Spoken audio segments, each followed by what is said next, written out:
Should be live. It's live. There we go. Hello, everyone. This is Abdullah Samir, and I have a special guest with me today.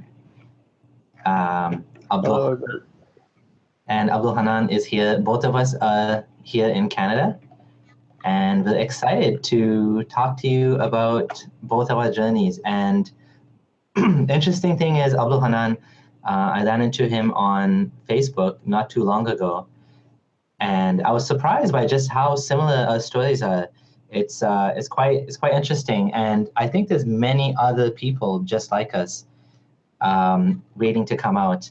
So it's pretty rare when people do come out.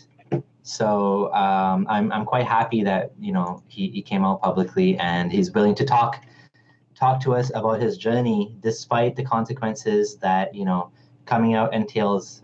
Sometimes family members get mad. Sometimes maybe even your spouse and other people in your life may not be so happy about it, and they may also have to deal with the fallout.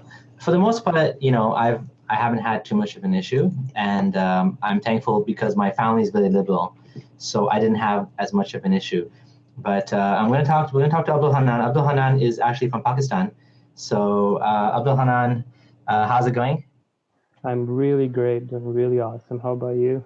Good, good, good. Happy to have you here. So let's get to it. Let's talk about some of your background. So you said you're from Pakistan? Yeah, I was born and raised in Pakistan. Around 15 years of age, I became really, really practicing. Uh-huh. Uh, 5 times going to the mosque. Actually, I was so involved. Like I was giving the azan at the local masjid. I was leading prayer at the local masjid. That too in Pakistan, living in. Right. So is your family very religious? Uh, I'd say significantly, yeah.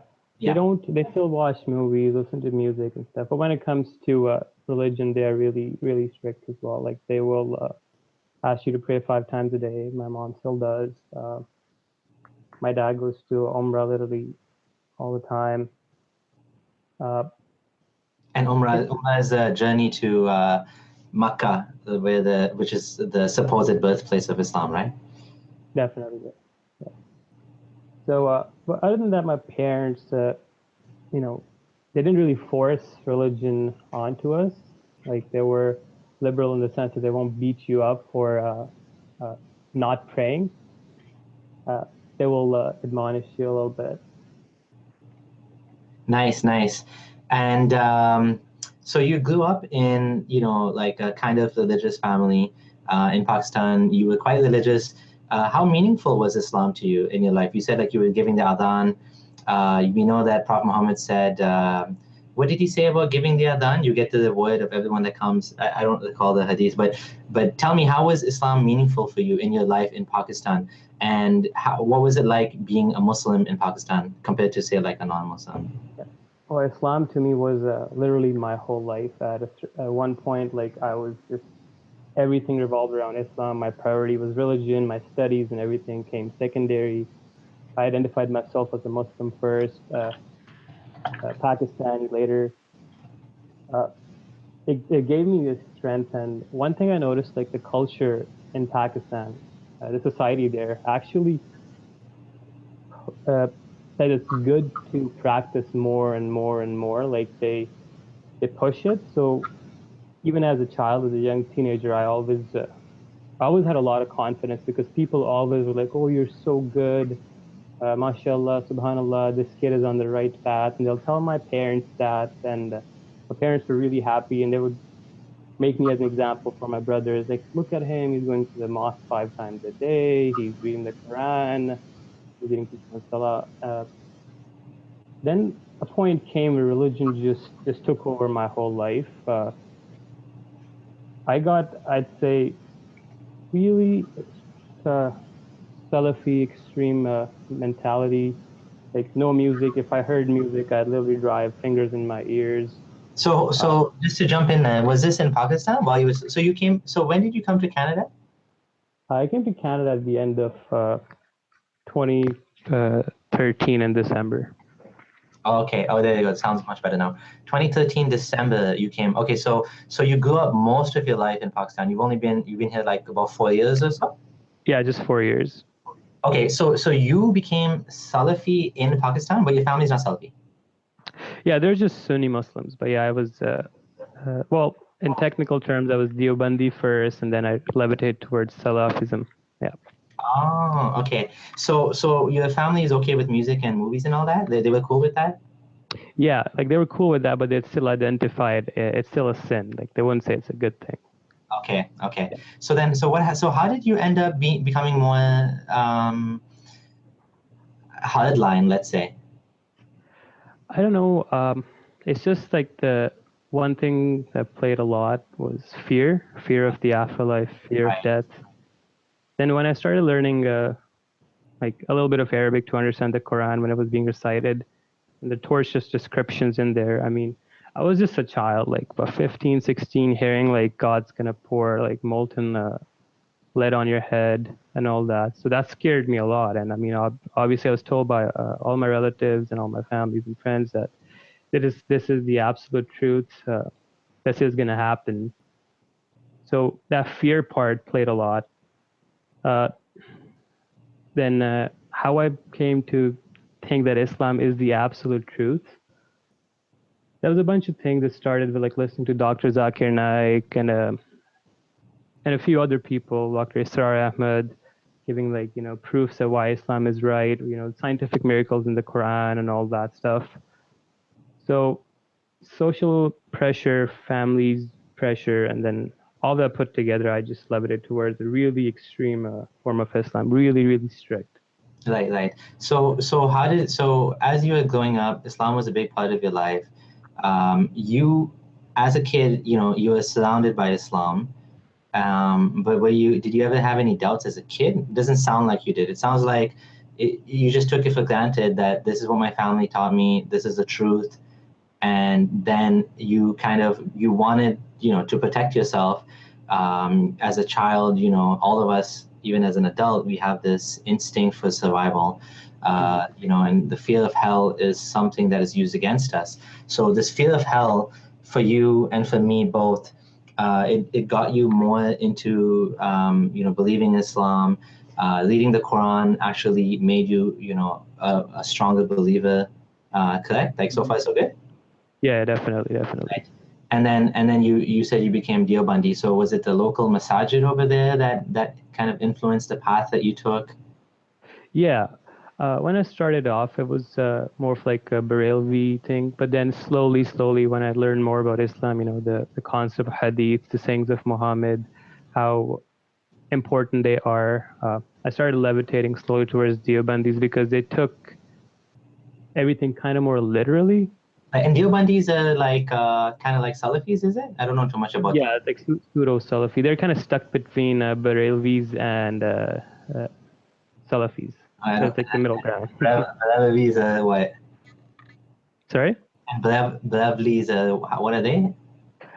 They basically follow Mufti Ahmad Raza Khan. He was a big scholar in India from this area called Barelvi Sharif, I believe. And so hence their followers evolved into a totally different sect. One of their famous examples, you can see the people that wear the green turbans around their head.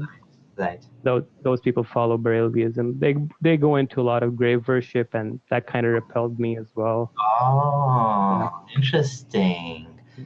I'm seeing similarities here because, see, when I converted to Islam, okay, when I converted to Sunni Islam, I always have to catch myself because I was Ismaili. I also wasn't sure which path to take. Should I end up as Salafi or should I end up as not Salafi? Should I follow a madhab? Mm-hmm. It was all like confusion to me. And as I started to learn about Islam and I started to read the Quran and Sunnah, I saw that and I felt that, going by the Quran and Hadith literally, or let's say, not necessarily literally, because there's many things in the Hadith you don't take literally, but just a straightforward interpretation of them. Yeah. That made sense to me. That made sense to me. This is what Muhammad taught. This is how his companions understood it. This is the right way to follow Islam. As well, I was coming from a religion that committed shirk, the most unforgiving sin in the world.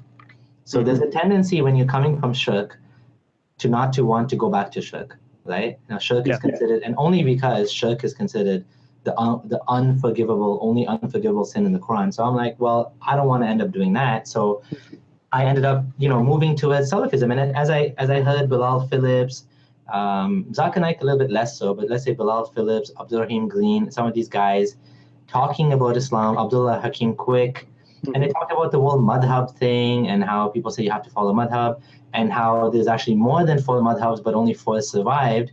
So why do we give this like special status to those 4, right? And they were saying how you don't need to follow. So for me, I ended up as a Salafi, but I wasn't Salafi the whole time. In the beginning, I was just like a general Muslim.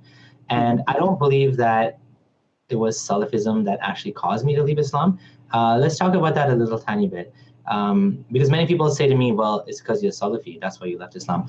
Like the issues that cause you to leave Islam, or even before we get to that, I just want to talk a little bit more about life in Pakistan. So you grew up, you became more religious. How your family, were they okay with you being more religious? That's socially acceptable over there. What sacrifices and choices did you make in your life in Pakistan that were based on Islam? Like, did you avoid working for the bank? Anything like what? How did it affect your life being a Muslim? Yeah, I'll just go into a few incidents just to give you an idea how brainwashed or indoctrinated I was at one point. I would not go out with my family to restaurants because there was background music being played at the restaurants. Right. If I did have no choice, I will go to the restaurant and I would put earphones in and listen to the Quran. I wouldn't go to weddings because there was a lot of music. I wouldn't even go to like school functions, like a farewell graduation party. I wouldn't go there. I wouldn't go to a bonfire party. Nothing, just because of religion. And over there's no alcohol, right? It's not even like this drinking, right? I mean, at weddings and at like these parties, it's just music, right? Yeah, it's just music, yeah, and dancing, right? And mixing women and men, right? Yeah. I mean, that also to a really small extent. Like, a lot of people in Pakistan still have segregated weddings, like men and women sit separately. Oh, okay. But I'll mention this one really shocking incident, which I always tell people. So I was really really what people say nerd in school, and what ended up happening was I got interviewed and became the head of the student council, like a head prefect or a head proctor or a head monitor of the whole school. Right. So the funny thing was that there was an oath-taking ceremony on stage in front of the whole school. There was about like 400 kids in front of me, and I was standing on stage, and the principal was a female, right? Now, interestingly, she's an aged lady. She's the age of my own mom. Her son was my classmate. Now, when I was on the stage, I noticed that she's giving out the badge and the sash, and she has to shake your hand and take your picture. So this hadith came in my mind that if you touch a woman who is not lawful for you, it is better to drive a nail through your head. Yeah. And I kid you not, I went up, I was the head prefect, okay? She extended her hand, and I said in front of 400 kids, no, sorry, I don't shake hands with women. Oh. This was the extent how serious I was taking religion. How did people react how did you feel? Were you scared to do it? Were you confident? Actually, I was confident. I was happy. I thought I'm doing an amazing thing.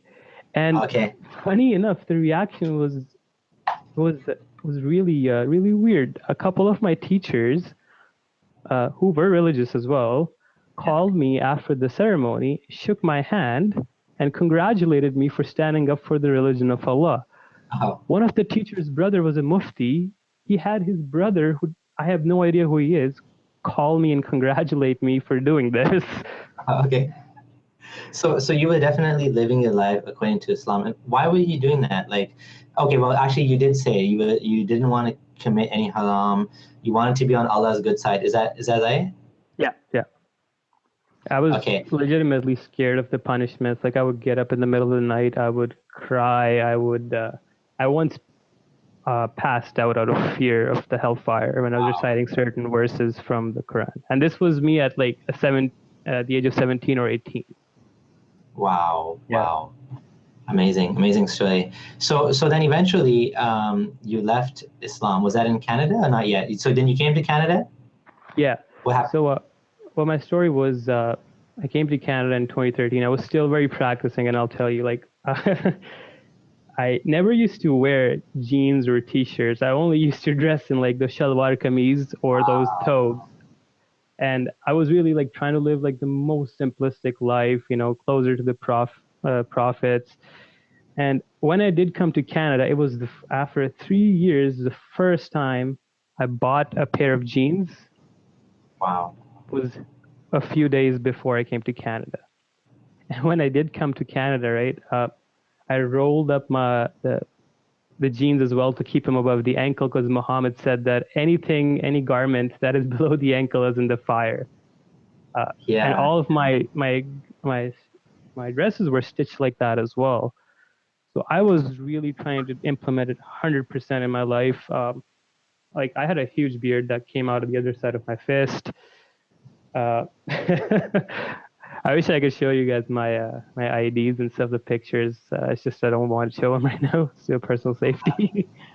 So both of us were very, very religious. We both and you now when you came to Canada, then what happened? Like, let's continue your story. So you got married as well. You got married first, right? As a Muslim, you got married to a white lady. Interesting, and a Muslim convert, just like my wife. That's the shocking similarity. Yeah, so both of us got married to Muslim converts. And then, so what happened after that? Like, how did you end up leaving Islam? Well, the way I left Islam was, I'll have to backtrack a little bit just to show you how involved I was in the community in Winnipeg and what ended up actually happening.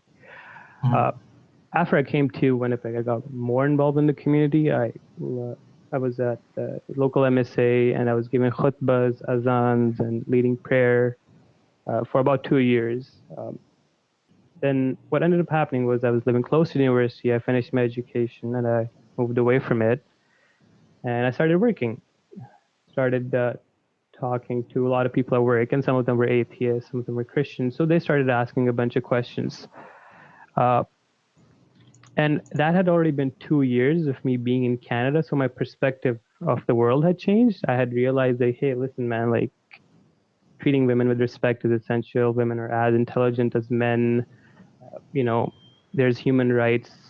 We shouldn't be chopping people's hands off and all that. And then when people started asking me questions about Islam, I started doing research in an attempt to answer them.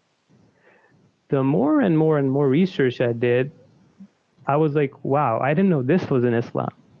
And that kind of, with the new perspective, the new world, the way you view the world, it just took me away from Islam slowly and slowly and slowly. And then I remember I was watching this documentary with my wife called Amongst the Believers, about an incident in Pakistan.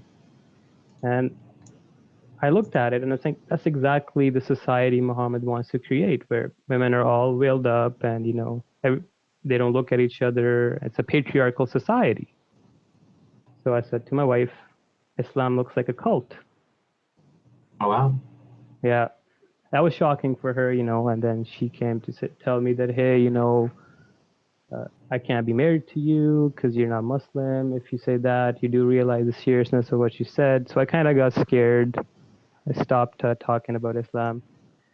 But then I came across... So wait, when was this? This was happening from 2016, September onwards, and I apostated in May 2017. Okay. Yeah. So I started reading some critics of Islam, and then I came across this book called People versus Muhammad. The book was shocking. It was a revelation, an eye-opener for me. Like, this is the first time I ever read a book written against Islam, like my first time. And I wouldn't say everything in the book is true, but 80 to 90% of the allegations that it leveled against Muhammad, I was checking the references and I was shocked. to see all of that. And one thing I like to mention here as well is people in Muslim countries are very shielded from criticism of Islam. And that is one way. Yeah, that is one way to keep, people indoctrinated, is to ban all movies, ban all videos, ban all forms of media that is against Islam. Websites. Exactly. And it's so bad in Pakistan that there's a few websites that are like the Religion of Peace and some other websites that you couldn't even access from Pakistan. Right. And this one incident I will show you was, I think it was in 08 or 09 when this guy made a movie about Muhammad on YouTube, I believe, from Denmark, was it? Okay, yeah. That sparked mega outrage in the Muslim world, and Pakistan banned all of YouTube across the whole country, and it was only unbanned in 2014. So for about 4 or 5 years, there was no YouTube in Pakistan just because one guy made a movie about Muhammad. Oh, wow. Interesting. Someone's asking, would you ever go back to your country? Can you ever go back to your country? I cannot go back to my country. It's impossible. I'll just put it out there yeah. Go ahead. Amongst many Muslim countries, like Pakistan's criminal code, especially 295C, talks about the death penalty for blasphemers, and their standard of blasphemy is just somebody saying that, hey, I'm not a Muslim, I don't like what Muhammad did here, or even questioning a Quranic verse with the mentality to ask a question. It's also seen by some people as a form of blasphemy. And I honestly cannot go back to Pakistan at all. If you could recall, there was a atheist student recently in Peshawar called Mashal Khan. He was a journalism student who was an atheist, and journalism it thrives on the basis of freedom of speech. And he was just discussing some ideas with his fellow students, and they started saying that he's a blasphemer. Lo and behold, a few days later, a whole mob came, lynched him to death on the university campus. And even after he was dead, they dragged his dead body outside, just beating it up and asking people to continue to beat him up, like maybe have at least one punch or one kick on him so that God will forgive their sins and it's a good deed. Is your mom and your parents in Canada? No, they're still in Pakistan. Oh, wow. So does that mean you can't see them anymore? I guess so. I mean, that's sometimes that's the price you have to pay, I would love to, but it's sad. Yeah, that is definitely quite sad. But knowing what I know and what you know, I would absolutely agree with you that it's not worth the risk to go back. Mm-hmm. There's too many like uneducated, crazy people in the world, and the chances are someone may decide, if they found out, like some idiot would decide to do something crazy. Even in Canada, like I don't tend to advertise where in Canada I am because you never know, some crazy person out there. For the most part, I feel safe. I don't feel too concerned here, and that's why I'm public. Someone's asking, did your parents disown you, or how did they react? Yeah, so my parents did initially disown me. Like, tell them, how did you tell? Let's talk about how did you tell them? So the way I came out was I was questioning Islam, and I was asking a lot of scholars for answers, and nobody was giving me a satisfactory answer. So I posted like about 4 questions on my Facebook that were, I believe, why did Muhammad marry Aisha at the age of 6? Why is the death penalty for apostasy? A certain number of scientific errors, and something along those lines. And next thing I know, people are going crazy on that post, and I'm getting calls from my parents about removing the post. At that time, I hadn't been public about my apostasy. People are going crazy on that post. Sorry. And I'm getting calls from my parents about removing them from. Sorry about that. Go ahead. So my That's an parents called me asking why did I post that. So I said, oh, I just don't agree with some of these things. And he's like, how dare you? You cannot. And then suddenly they ask, are you gonna go for Hajj or Umrah with us even? And I'm like, I don't know. And my parents said, how dare you? You're saying you're not a Muslim anymore. And initially the reaction was, I'm going to disown you. You're not our son. Don't show your face to us. Never talk to us and all that. So I was like, okay, there was a certain point where even some of my relatives started sending me messages. Some school teachers of mine that I had on my friends list started calling my parents, telling them that, hey, your son is going crazy. And I'll just give you one example as to how indoctrination works and how it destroys critical thinking. I was in grocery shopping with my wife, and my parents called me at 4 in the morning, Pakistani time, and they say to me, hello, son, I think you have been possessed by a jinn. And I was like, what? I just to let you know that jinns are mythical creatures that Muhammad said are created from a smokeless fire that are all around us, but we can't see them. And then they have these special capabilities to fly around, time travel, teleport, morph into different shapes. So my parents actually thought I was possessed. Yeah, exactly. Yeah. Anyways, go on. Yeah. I just feel the whole evil eye, jinns, magic, it's something that, Islam is kind of sold as if it's this scientifically accurate, beautiful religion that's rational, again, scientifically accurate.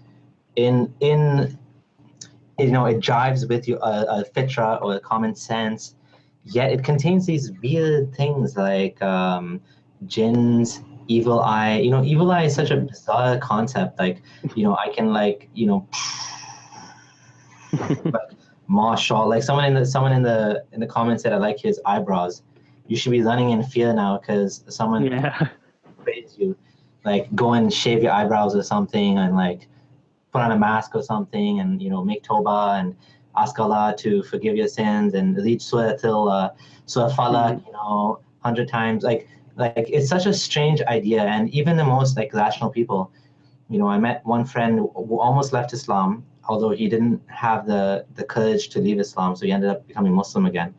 But he told me when I was discussing evil eye with him, he's like, yeah, man, it happened to me. I'm like, come on. Yeah, I was going to go to a university, and I was so excited about it.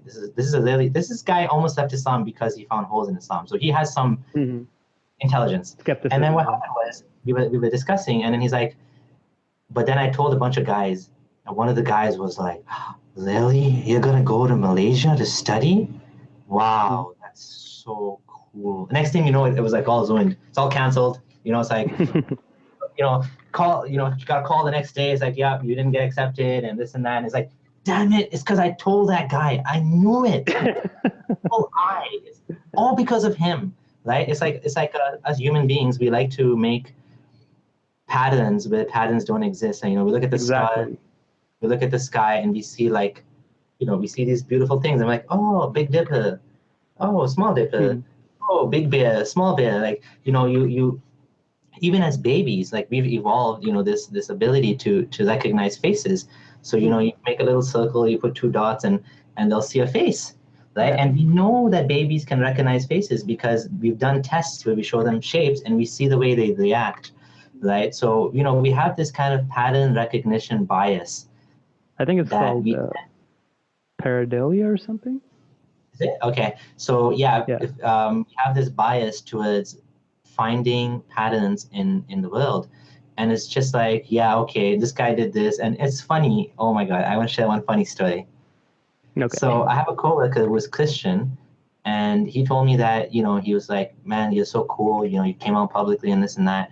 And, you have courage. I'm like, nah. I said, my situation's different. It's not like that. And he's like, listen, man, He's like, I told my wife, she got so mad at me. He's like, I know this is all bullshit, but like I still do the thing, and I'm like, and praying, and he's like, I know it's not true, but I still do it because and then he's like, after that happened, every little thing that happened in the house, my wife was like, see, like let's say, the car didn't start or something. See, it's because you haven't doubted in Jesus Christ, the Lord and Savior, right? It's like, no, I'm so sorry. I was just, you know me, baby. I was just chatting, just chatting with you. I didn't mean it. Like, so he like, kind of backtracked on the whole thing because he didn't want like a conflict with his wife. But Yeah.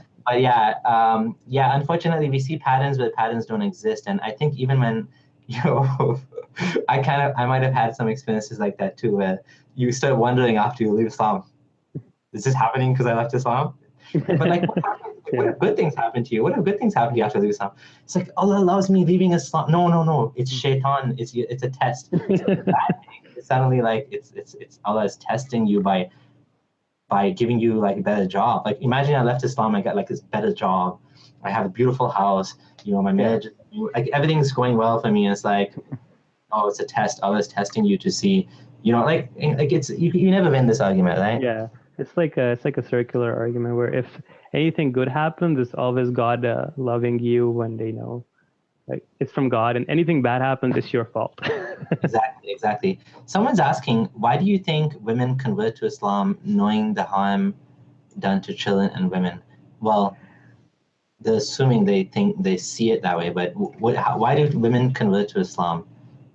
What do you think? Actually, why would anybody convert to Islam? It's all because of misinformation, hiding what the actual truth is. I mean, if you start telling these women that, hey, you can't be leaders, hey, you have to wear the veil or the hijab, otherwise God will punish you. Or if they tell them that your testimony and inheritance is half, you can't give khutbahs, you can't leave the house without your husband's permission, you can't even fast voluntarily without your husband's permission, then the Quran even literally allows men to beat their wives, like to discipline them at a certain point. But when girls when the husband does something, the woman can't beat him, right?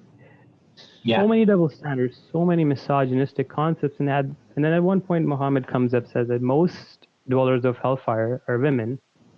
And then he's comparing them to bad luck as in horses and women and houses. And then he's saying that women are evil omens, women are deficient in intelligence, periods are from Satan somehow. Like all of these things, if you... Sorry, go ahead. No, finish. Yeah. So if these people who give dawah, if they actually project the true version or nature of Islam when they're trying to convert people, I'm sure nobody would. It's all misinformation. It's all concealing and sugarcoating everything to make it sound better. Right. So my answer would be that I think there's some big reasons why people convert to Islam. One is similarity and connection to the previous beliefs. So for me, I was Muslim. I was Ismaili Muslim. Some people say they're not Muslims, and I converted to Sunni. For my wife, it was about similarity to the message of Christianity, and she was convinced that Father, Son, and Holy Ghost makes no sense. The idea of one God makes more sense. And she never really went into like the great details, like every little thing, like you're saying, like, about women's rights and stuff like that. In terms of, and the thing is, you can sell the argument, like especially to people that have conservative mindsets, that, well, Islam is actually good for women, right? Like Allah knows best why, he did certain things. For example, one man's witness is two women's. Like the typical response to that is something about women, they can focus on women can focus on other things or something about, women not inheriting as much as men. It's like, well, and I actually bought these arguments myself. I used to believe them. I was like, women inherit less than men because men have to take care of women anyways. I mean, a woman never has to work a day in her life, right? That's the typical thing, right? the thing I didn't realize is that a lot of these arguments are very, very ethnocentric and very specific to the day, basically the time of Muhammad. So, you know, women not inheriting, like, let's say, first of all, and you don't think about the negative, because all you do is you listen to the same sheikhs talking, and you hear only one side of the story. Someone gives you a book on women in Islam, and you only see one side, and you don't think about, looking up a rebuttal to any of these things. You don't think about talking to, like, someone that knows these things, and like what other responses they would have. So when it says that, like women get half of the inheritance, and the response is, well, men have to take care of them. Well, who's to say there'll be a man to take care of her, right? What if her brother gets double the inheritance than she does, and her brother's a jerk, he has no kids, she has kids, she has 5 kids, like I have 5 kids. Why should she get half of the inheritance and he gets double? Yeah. Like it doesn't make any sense. And then who is to say that her brother's going to take? Yeah. Islam says brother has to take care of her. Really? But it gives him all the money. Okay, but what kind of deal is that? You know what I'm saying? Like, that doesn't make any sense. Just give her the money then. And then she doesn't need anyone to take care of her. Why would you say give him double the money? And please help me. Like, come on. Like, what kind of situation? Doesn't it just seem to you that it's just benefiting men at that point? Yeah. Like, and so like, I think many people don't, like you said, they don't know the responses to these arguments.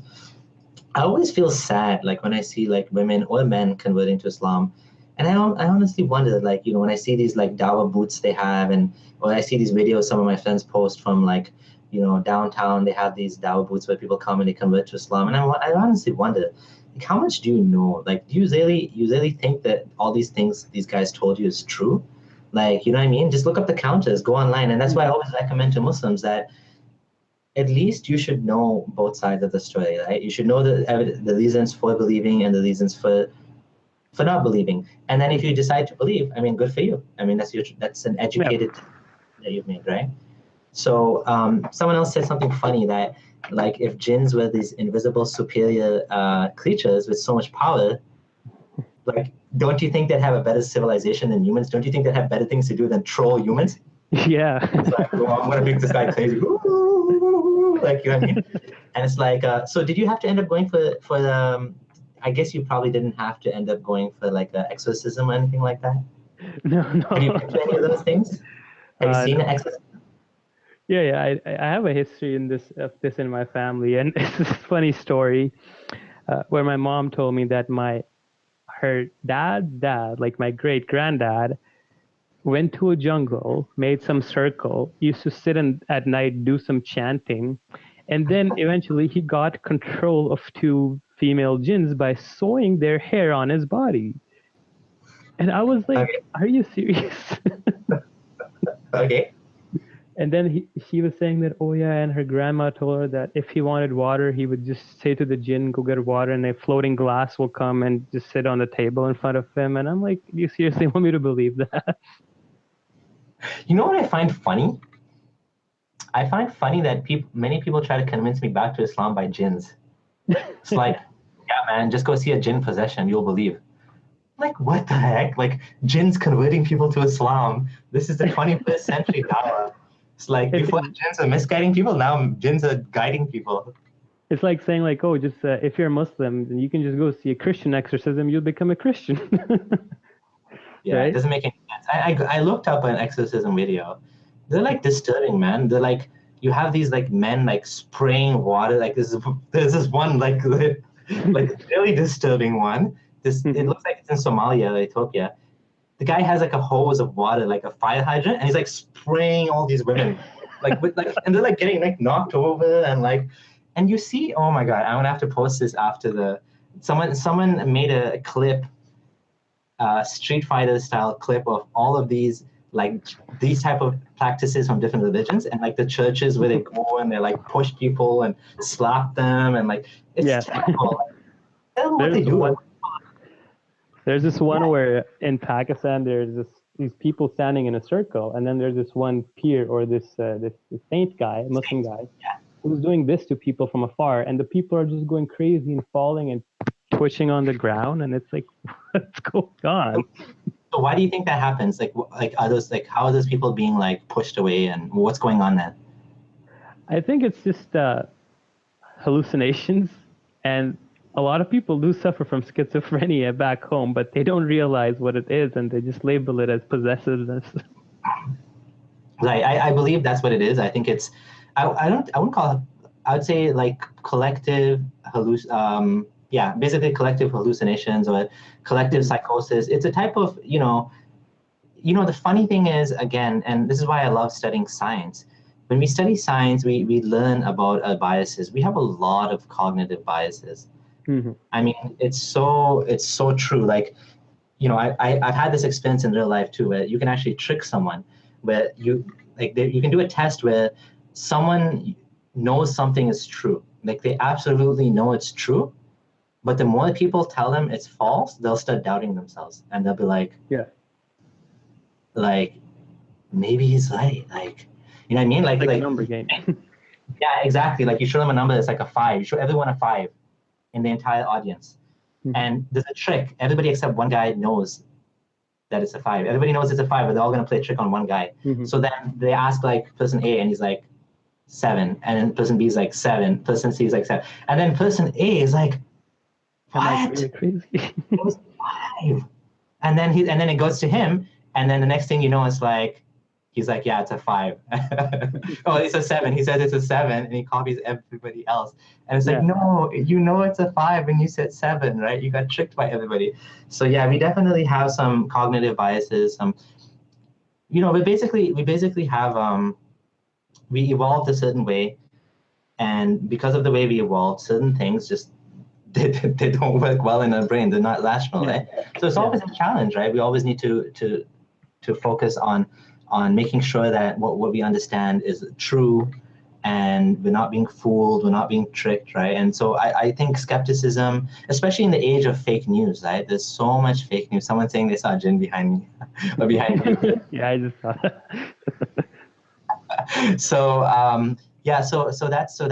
that's unfortunate. So do you still talk to your parents now? You have an okay relationship with them now? Or did they calm down after that? Or are they still upset? What happened?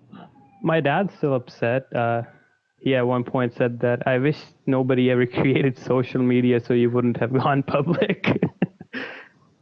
So is the issue just being public more? Like, was the issue, like, I mean, obviously they're upset that you left Islam, but is a big part of it, that you're public about it? That's an issue too, because they're embarrassed or something? Yeah, my dad says like he had like high hopes, and that me leaving Islam is like he's disappointed. I broke his heart. I couldn't fulfill his dreams, that. But my mom understands, on the other hand, that I explained to her, like, listen, it's my right to believe what I want, and you can't force me to believe anything, and that is violate just my basic human right. And he over time understood it, so I still talk to my mom a lot, but my dad just doesn't want to talk to me at all. Right. Now I'll mention one. Sorry? How about your siblings? Well, my siblings are quite young, so they're just kids. The youngest one's about 7, and then the other one's like 12. The one, there's just one more that's older, but I just don't want to talk about his personal beliefs and right. get him involved. Okay. Yeah. Right. So what do you believe now? Do you still believe in some sort of God? You don't believe in any God? I find no evidence, or due to the lack of evidence of there being a God, I choose not to believe in it. And it's because if you're talking about such an important issue, like the existence of God, you need to have irrefutable, unambiguous, undoubtful evidence that leads to only one conclusion, that he exists. And I don't find it anywhere. It's all ambiguous. Right. Just seeing that humanity has worshipped so many gods in the past, it seems to me like the whole concept is made up. I'm not saying that there cannot be a God. Yes, there is a possibility. We just don't have enough information. Right. So this position is known as weak atheism, and this is what I subscribe to as well. So it's been 3 years for me. When I first left Islam, I didn't call myself a deist, but I understood the idea of deism, which basically meant that, there's some power, some force, some entity, some creator, not necessarily with personality. I definitely respect this position, the position of Spinoza, this position of Einstein, Michio Kaku, all of these great physicists who believed in some sort of God. Now, of course, they also used to, like Einstein used to say that, the idea of a personal God was, if I'm quoting him correctly, it was stupid. He didn't believe in it. Even like, for example, Charles Darwin used to believe in God. I don't know if he ended up as an atheist or not, but like he definitely grew up believing in God. And then he started to wonder about how is it that a God created, the world with so much suffering in it, like wasps that basically parasite wasps that put the eggs inside other living beings and they eat living being alive, right? Like it's just like it's sick. Like why would anyone design it like that? Yeah. And as you study nature, you see all of these like bizarre, nasty, like cruel things, right? So for me, like I started off, I don't know what I was, but I wasn't Muslim, right? And as time went by, I started to study. I read a book called Atheism Explained, and then I also listened to Matt Dillahunty on the Atheist Experience. He had a huge impact on me. And then I felt confident enough that I started I was calling myself agnostic. That's what I was saying. I was saying, that's how it started out. Yeah. Now I call myself agnostic atheist. But as time goes by, I'm definitely sliding from weak atheism to strong atheism, meaning I either going from basically I suspect there's no God to I don't think there's any God. Again, I do respect people that teleologically or for whatever reason they can't come to grips with the idea that the universe was always existing. They'd rather believe there's some sort of something out there that made all of us. Like me, I'm at the same position as you. I'm not convinced that, and I want to correct one thing you said when you say I choose not to believe. I don't think there's actually a choice. I think it's literally either you believe or you don't believe. It's like you don't have a choice in the matter, right? The evidence provided to you, the life experiences you have, what you know about the world, and the flaws you found in the Quran. Probably you studied other religions. You haven't seen any evidence of any communication from any superior being. There's no choice in the matter. You can't choose, right? You know what I'm saying? Yeah. Like I even convert people to Islam, so there's a lot of echo. Yeah. Oh, is it echo now? Sorry, go ahead. Yeah, sorry. I'll lower that. Yeah. And like one of them was Christian, one of them was agnostic, and after talking to those people, right, like it's just the same claims over and over again, and I just couldn't fathom. Like, listen, this God, this Almighty God, created this insanely huge universe, if He exists, and He uses the most primitive methods to communicate with us that are full of fallibility. I mean, using humans to communicate to other humans via revelation, when you put the human aspect in there, there's always going to be fallibility. Yeah. There's going to be lapses in memory and intelligence and reasoning and understanding. How about if God has infinite knowledge? Why doesn't He devise another miraculous medium to connect with us? Maybe like having talk to us, maybe have a megaphone in the sky or something. Like there's so many different ways. He has infinite knowledge, but He came up with the most primitive method of sending some imaginary angel to talk to humans, right? Mm-hmm. A lot of things, like when you start looking at religions, so like going a lot, sorry. Are you getting a lot of echo, you said? Yeah. Okay, let me put my headphones. Keep talking. Okay. Yeah. Like you look at all of these religions, they're claiming that ours is right, yours is wrong. Ours is the only one right and yours is wrong. I'm like, why is there so much ambiguity about God? Why, if God really wants us to succeed, why doesn't He stop this ambiguity? Suppose if Islam is the truth, save the 6 billion people that don't believe in Islam and are gonna go to hell. Why would God want to burn 6 billion people for an eternity? Right, and it's 6 billion people for every generation, not just 6 billion. Yeah. It doesn't make sense. I don't understand how eternal punishment can be reconciled with the most merciful nature of God. They're just polar opposites. Right, and some people will say, like some Muslims will say, well, it's a finite punishment. Have you ever heard this opinion? Yes, I did. I believe it's Ibn al-Qayyim that he said that. Yeah, Ibn Taymiyyah and Ibn al-Arabi, I believe. What do you think of that? I didn't look too much into it, but I believe the position is that since hell is a created thing, it will cease to exist at a certain point. But do you think that's do you think that position is justified? That's what I mean. I don't believe so, because in the Quran it's pretty clearly said "Khalidina fiha abada," like they will abide therein forever. So interesting thing is when Allah is talking about, well, when Muhammad is talking about hell, he says "Khalidina fiha," but he doesn't say abada. Abada is only for Jannah. Now, because of this tiny little subtle point, people say there's no that minority opinion exists, that there's no eternity in hell. Even though Khalidina fiha literally means forever, and there's ample evidence from the hadith that it's eternal for the non-Muslims, right?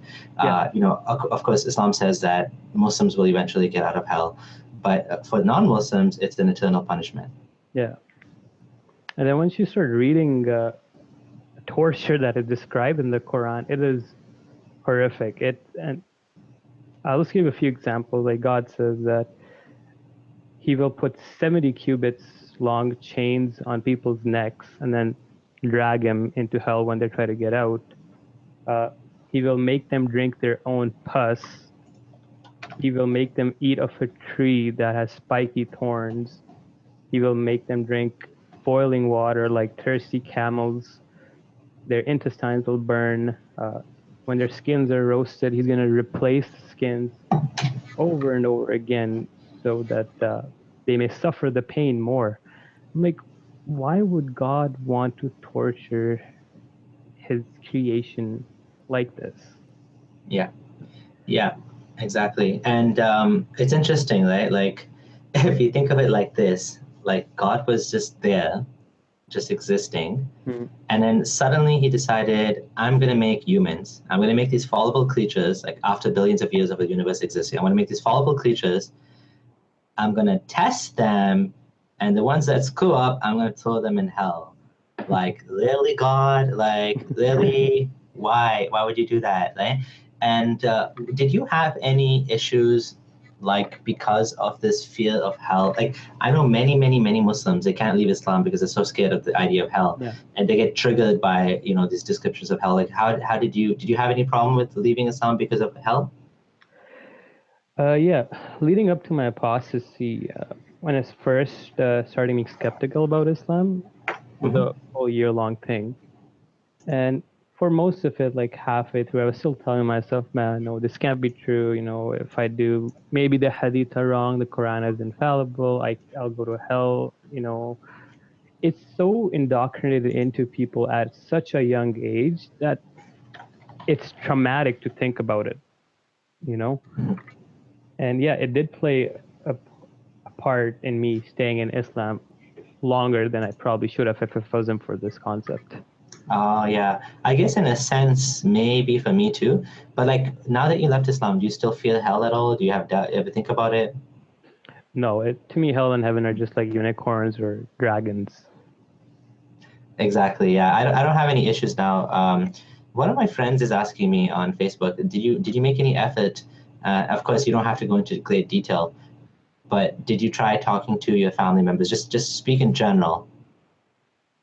Yeah, and I'll give you an example. Like I tried talking to my mom, and I asked, "What do you think about Islam?" Clearly saying that men have more authority over women, and women can be leaders, and it creates a society. And my mom says, "Yeah, I agree with it. Men are better than women." And I was like, "What? Did you just say that?" And she's like, "Yeah." And then she tried to explain it to me by saying that every decision your dad has taken has been wonderful, but when I try to do something, it's always stupid. I'm like, and that's what hurts, because women end up being so indoctrinated that they accept being subjugated, and then they think it's a good thing from God. Yeah.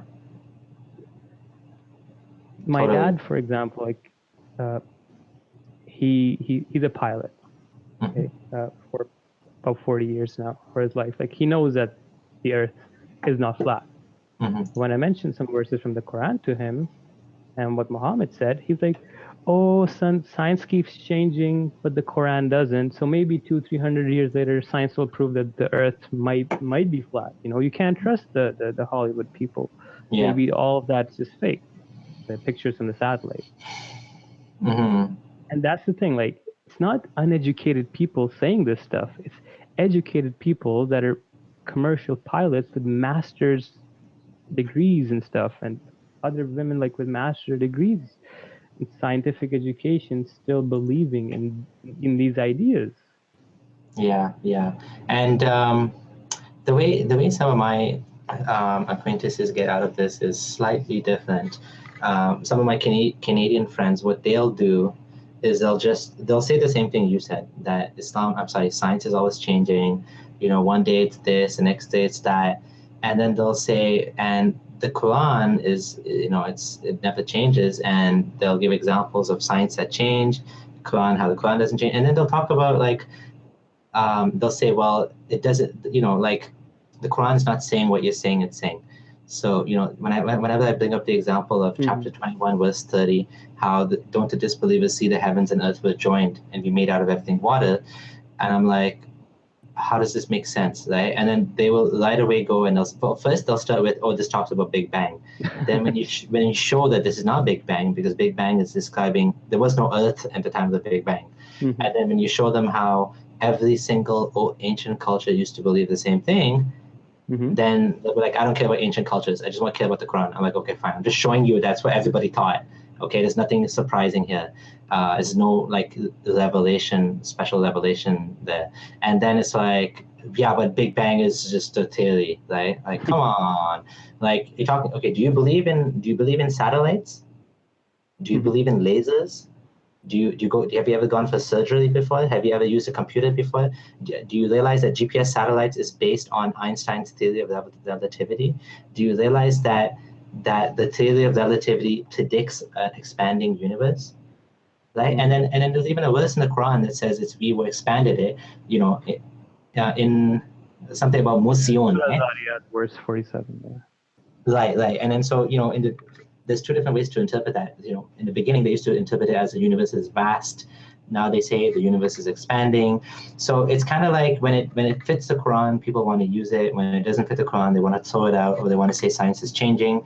Even though, you know, some things in science are so solid and so well established and so universally understood, it's just bizarre that anyone would even have a doubt about that, just because what some man, you know, 1400 years ago, or some books written 2000 years ago, like the Bible, say something that contradicts like what we clearly understand based on, it's not just like what we understood from like NASA or something. These are like, you know, it's been built up over the years by famous philosophers and mathematicians and Descartes and Euclid and Plato and you know, like these guys, like you're throwing out all of human civilization and history and learning over what one man said in the 7th century.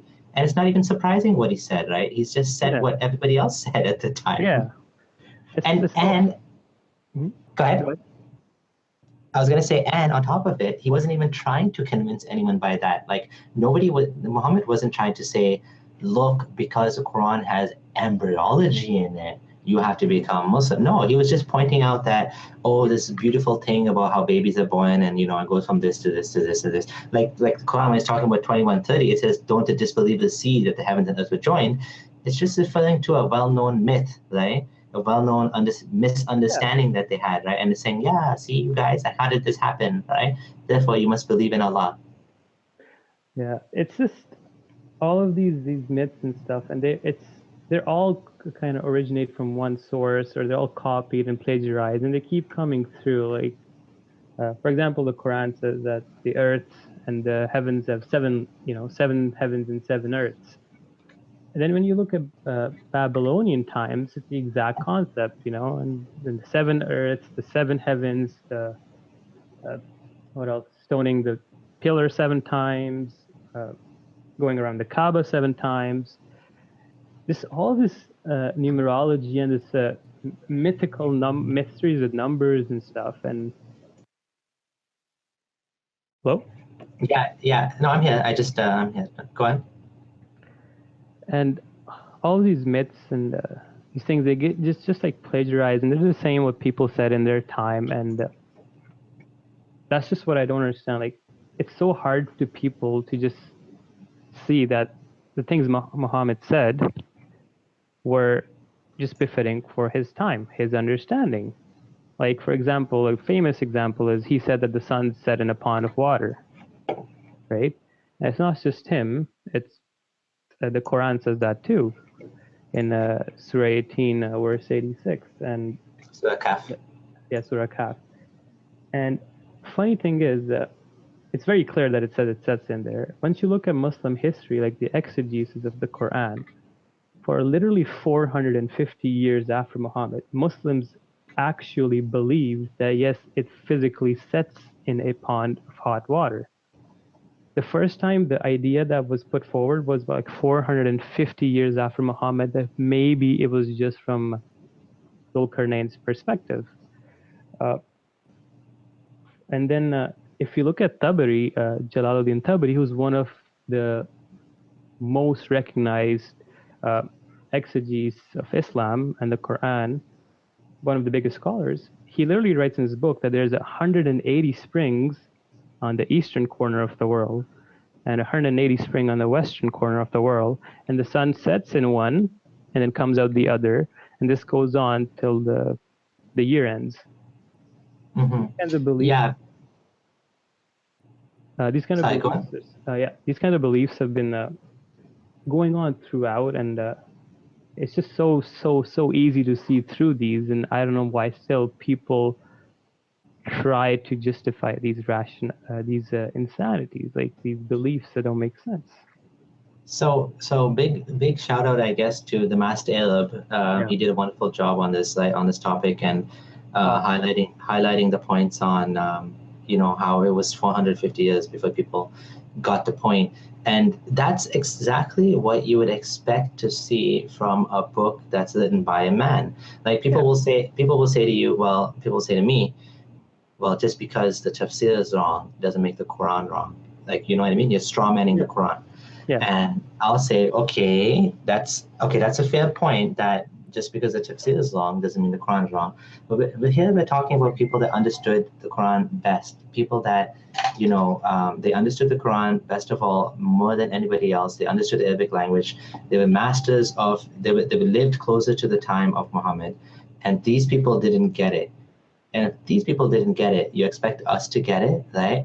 And so you're getting to the point now where you're allowing the Quran to continue to change in such a way that you can never disprove it. It's unfalsifiable. So, my question is always, like, are you going to basically, no matter what the Quran says, you're going to make an excuse for it because you are the presuppositionalist? If that's the case, then actually there's no point having a dialogue, because you've actually acknowledged that you don't care about the truth, right? You're a presuppositionalist. You are willing to bend over backwards in order to make it make sense, even when it makes no sense, right? Yeah. Like why does Allah need to make, like, basically Allah is misguiding people by leaving ambiguity, confusion, and doubt in his final book, right? So, I mean, yeah, so the tafsir is the tafsir, and yeah, the tafsir might not be the correct opinion, but then, like, you know what I mean? Like, that means nobody has a correct opinion, even the scholars of the language. And why is it that only when science is giving us, telling us that this is wrong, that's when we start changing the opinion, the interpretation?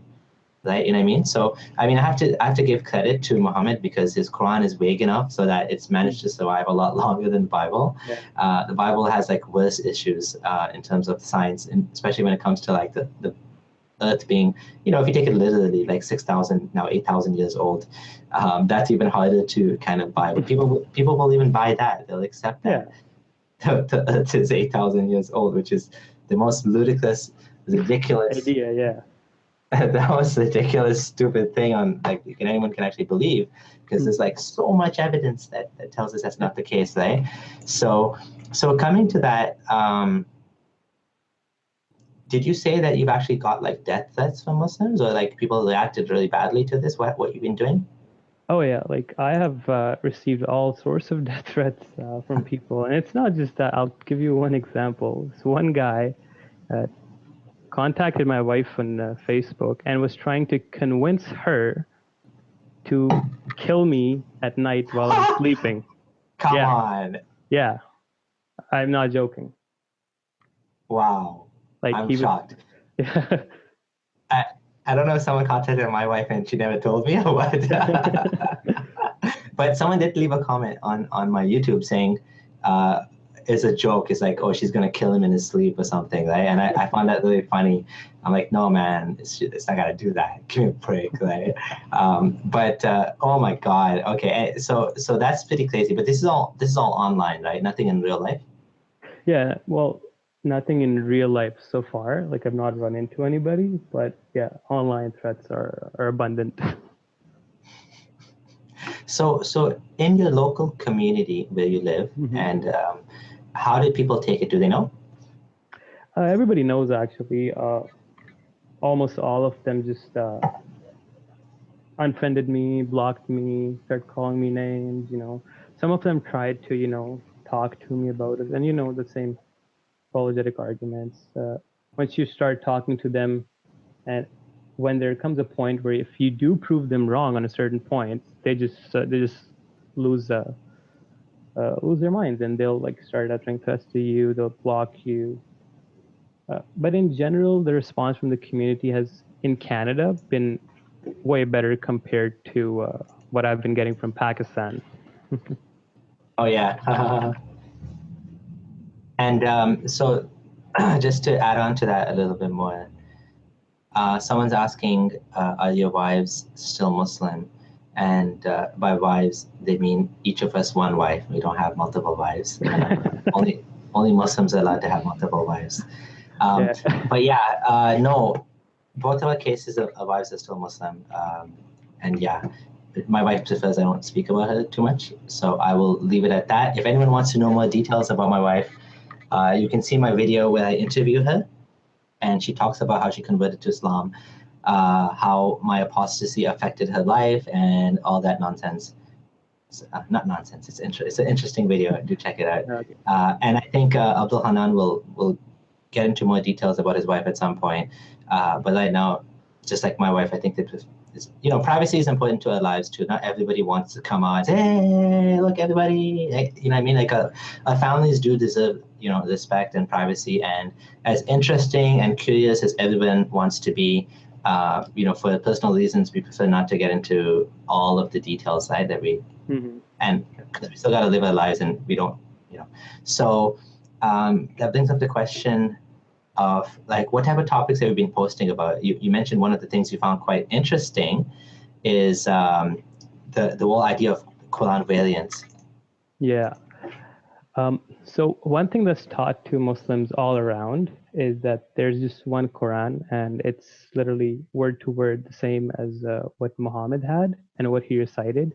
And the Quran that we have today is literal exact words to the dot, according to some scholars, referencing Maulana Maududi here, saying that it's the exact words Muhammad uttered 1400 years ago. So when I started looking into that, I found a lot of interesting things. Muslims will be shocked to know that there's at least 14 different recitations and physical Qurans present in the world right now. You can easily purchase about 6 different Qurans in different parts of the world, and two of them don't agree with each other. There's differences. There's textual differences. There's differences of missing words. Whole words are missing.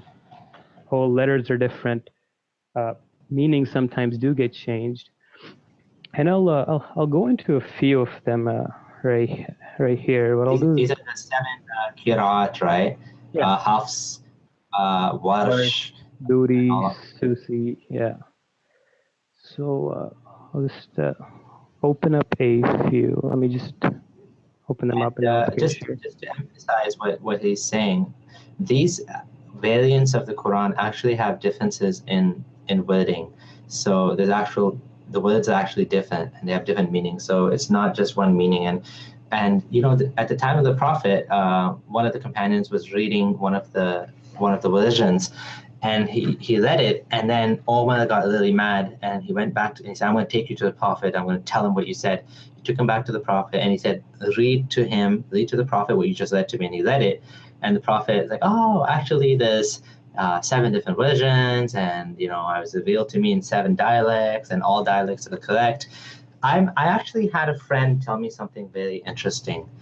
One of my friends from that agnostic Muslims group I added you to, Abdul Hanan, and he said that it makes sense that if there was an issue with multiple Qurans in the community, it would have made perfect sense to invent a hadith about like justifying it. Like that actually makes absolutely perfect sense. Like you have a problem, like you have a problem, and just like Muhammad, when he came up with, like, he started forgetting verses and stuff, you know, Allah says, "Oh, I don't let you forget a verse except I give you another similar one." Like, say what? Similar one? Like, you're gonna make me forget a verse and give me a similar one? That doesn't make it make any sense. Or a better one, or a similar one. It's like, well, hello, Allah, please plan your verses a little bit more carefully so we don't have to go to this whole like canceling stuff. But like, yeah, the same thing with the hadith. The hadiths, probably a lot of them were invented after the time in order to justify certain things that existed, right? Yeah, definitely. I'd say like those hadith were a bad attempt at trying to fix the variations and the discrepancies found in the Quran at that time. And I'll just show you a few variants and how they might affect the meaning sometimes. This is from the normal Quran we found today, miskin, which means one poor man. But if you look at in the Warsh Quran, here it says masakin, which means many poor people. And this verse is talking about how many people you need to feed for compensation. So the meaning is actually different. So in this one, it says, am taqulun, that, or would you say? But in the Warsh Quran, it says, am yakulun, they say. So the subject of the person who's talking about it changes. And this is a very significant one. In the current Quran, it says, qala, he says that the messenger, that is Muhammad, said the following, my Lord, judge with the truth. In the Warsh Quran, it says qul, which means Allah is telling Muhammad to say the following words. So we kind of get like, is Allah telling Muhammad to say the words, or is, you know, Muhammad already said them? It's a different meaning.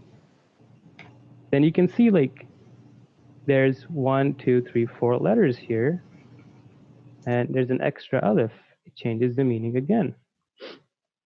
There's a bunch of variants like this, and I can go into more detail to show you some more significant ones. Look, the letter itself is missing. It's alladhina in the normal Quran, the Hafs Quran we have, but it's walladhina. The letter is different. Why is God speaking so differently? And this one's really important. Minha means from it, meaning, and this verse is talking about person's wealth and his gardens. But the second Quran, the Warsh Quran, says minhuma. Not only is there an extra letter here, there's a different meaning. It says here it refers to one thing, and here it's referring to 2 things. You can also see that the numbering of verses is different in both Qurans. Again, different letters, different words. The differences, letters are different.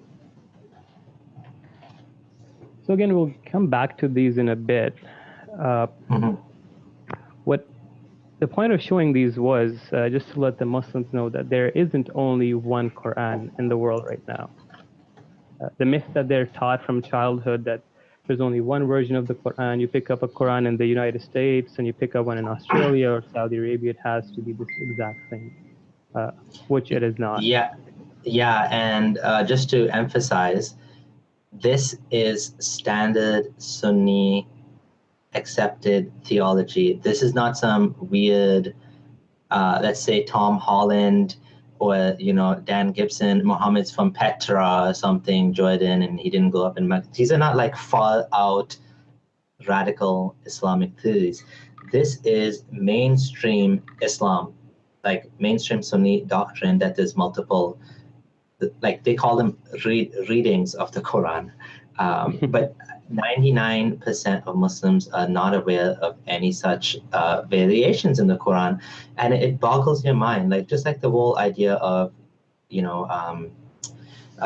abrogations is quite troubling. This is also quite troubling. That how is it that there's different versions of God's like revelation, final revelation, right? So yeah, it's another confusing thing. And once you start looking at like the hadith, right, from Muhammad and stuff, and his companions, when they talk about the Quran, you see that they're talking about hundreds and hundreds of missing verses. One famous example is that one companion asked another one, how many verses do you have in Surah 33, that is Surah Ahzab? They said, we only have 73 verses in it now. This was after Uthman had standardized the Quranic texts.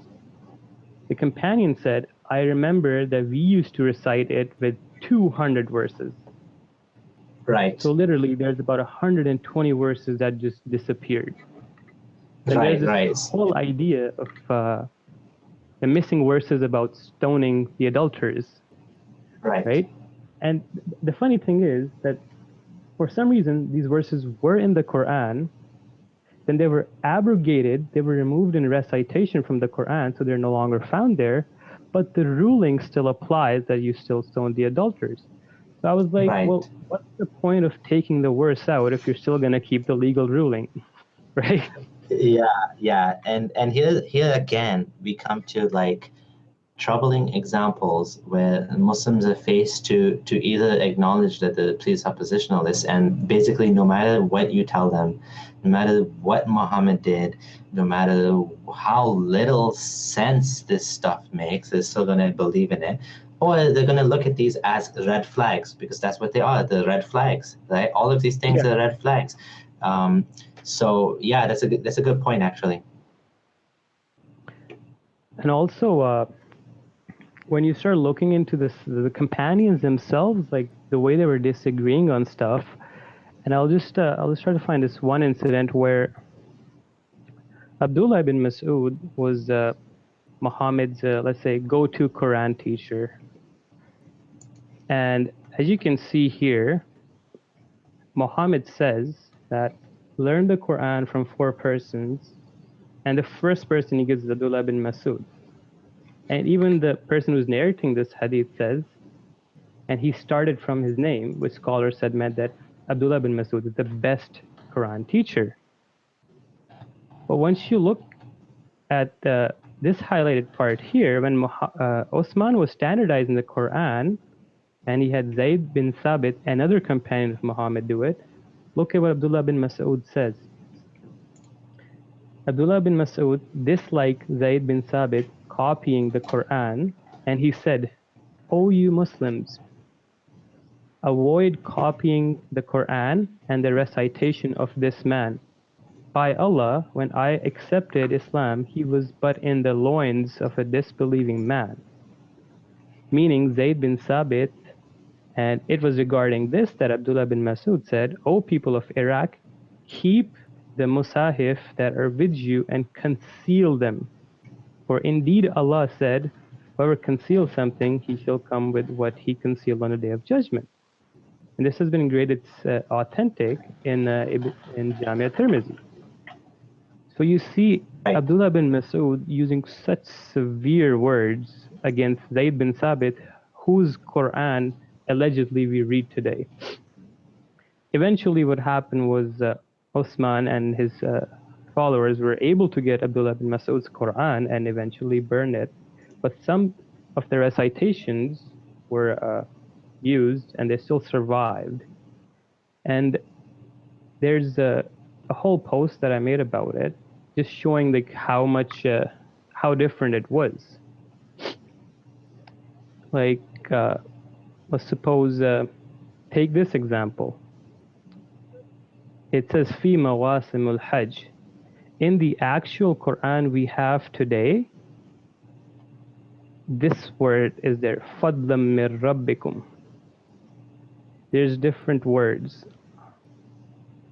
There's certain instances where literally whole sentences are missing. Yeah, it's quite interesting. I never actually looked into this And stuff before. these are all documented by Muslim scholars, and it's funny that the Muslim scholars purposefully don't talk about these variations as openly as they should. And hence Muslims end up coming up with the claim that there's only one Quran that has survived the test of time, word to word, letter to letter, from Muhammad. Right. Yeah, that's a good point. That Muslim scholars are very smart to avoid talking about things that will cause doubt to people. One of them is multiple Quran readings, although some people would talk about it, but for the most part, it's not highlighted. Nobody who goes to Medina studies Yajuj and Majuj and Alexander the Great, Ul-Qanin, and the similarity to the Syriac Alexander romance. Nobody studies how embryology in the Quran has been ripped off by, what was it again? Sorry? Who was it ripped off from again? The Quranic embryology, the Greek. Galen, I believe. Galen, yes, Galen. Yeah, Galen. That's what I was looking for. No, nobody talks about these things. So what you end up with is Muslims that are not aware of any of these issues. The whole fact that when Muhammad died, there was so much chaos and tribulations and disasters. He never left a clear successor after him. The fact that the Quran was never compiled into a book format while he was alive. I mean, these things should make you wonder, like, what kind of God plans his final revelation like this?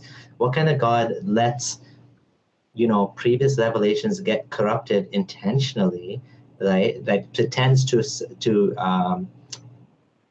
kill someone on a cross, which created basically the biggest religion in all of humanity, that biggest false religion, which is Christianity, and just lets it happen because he pretends that, Jesus has been crucified.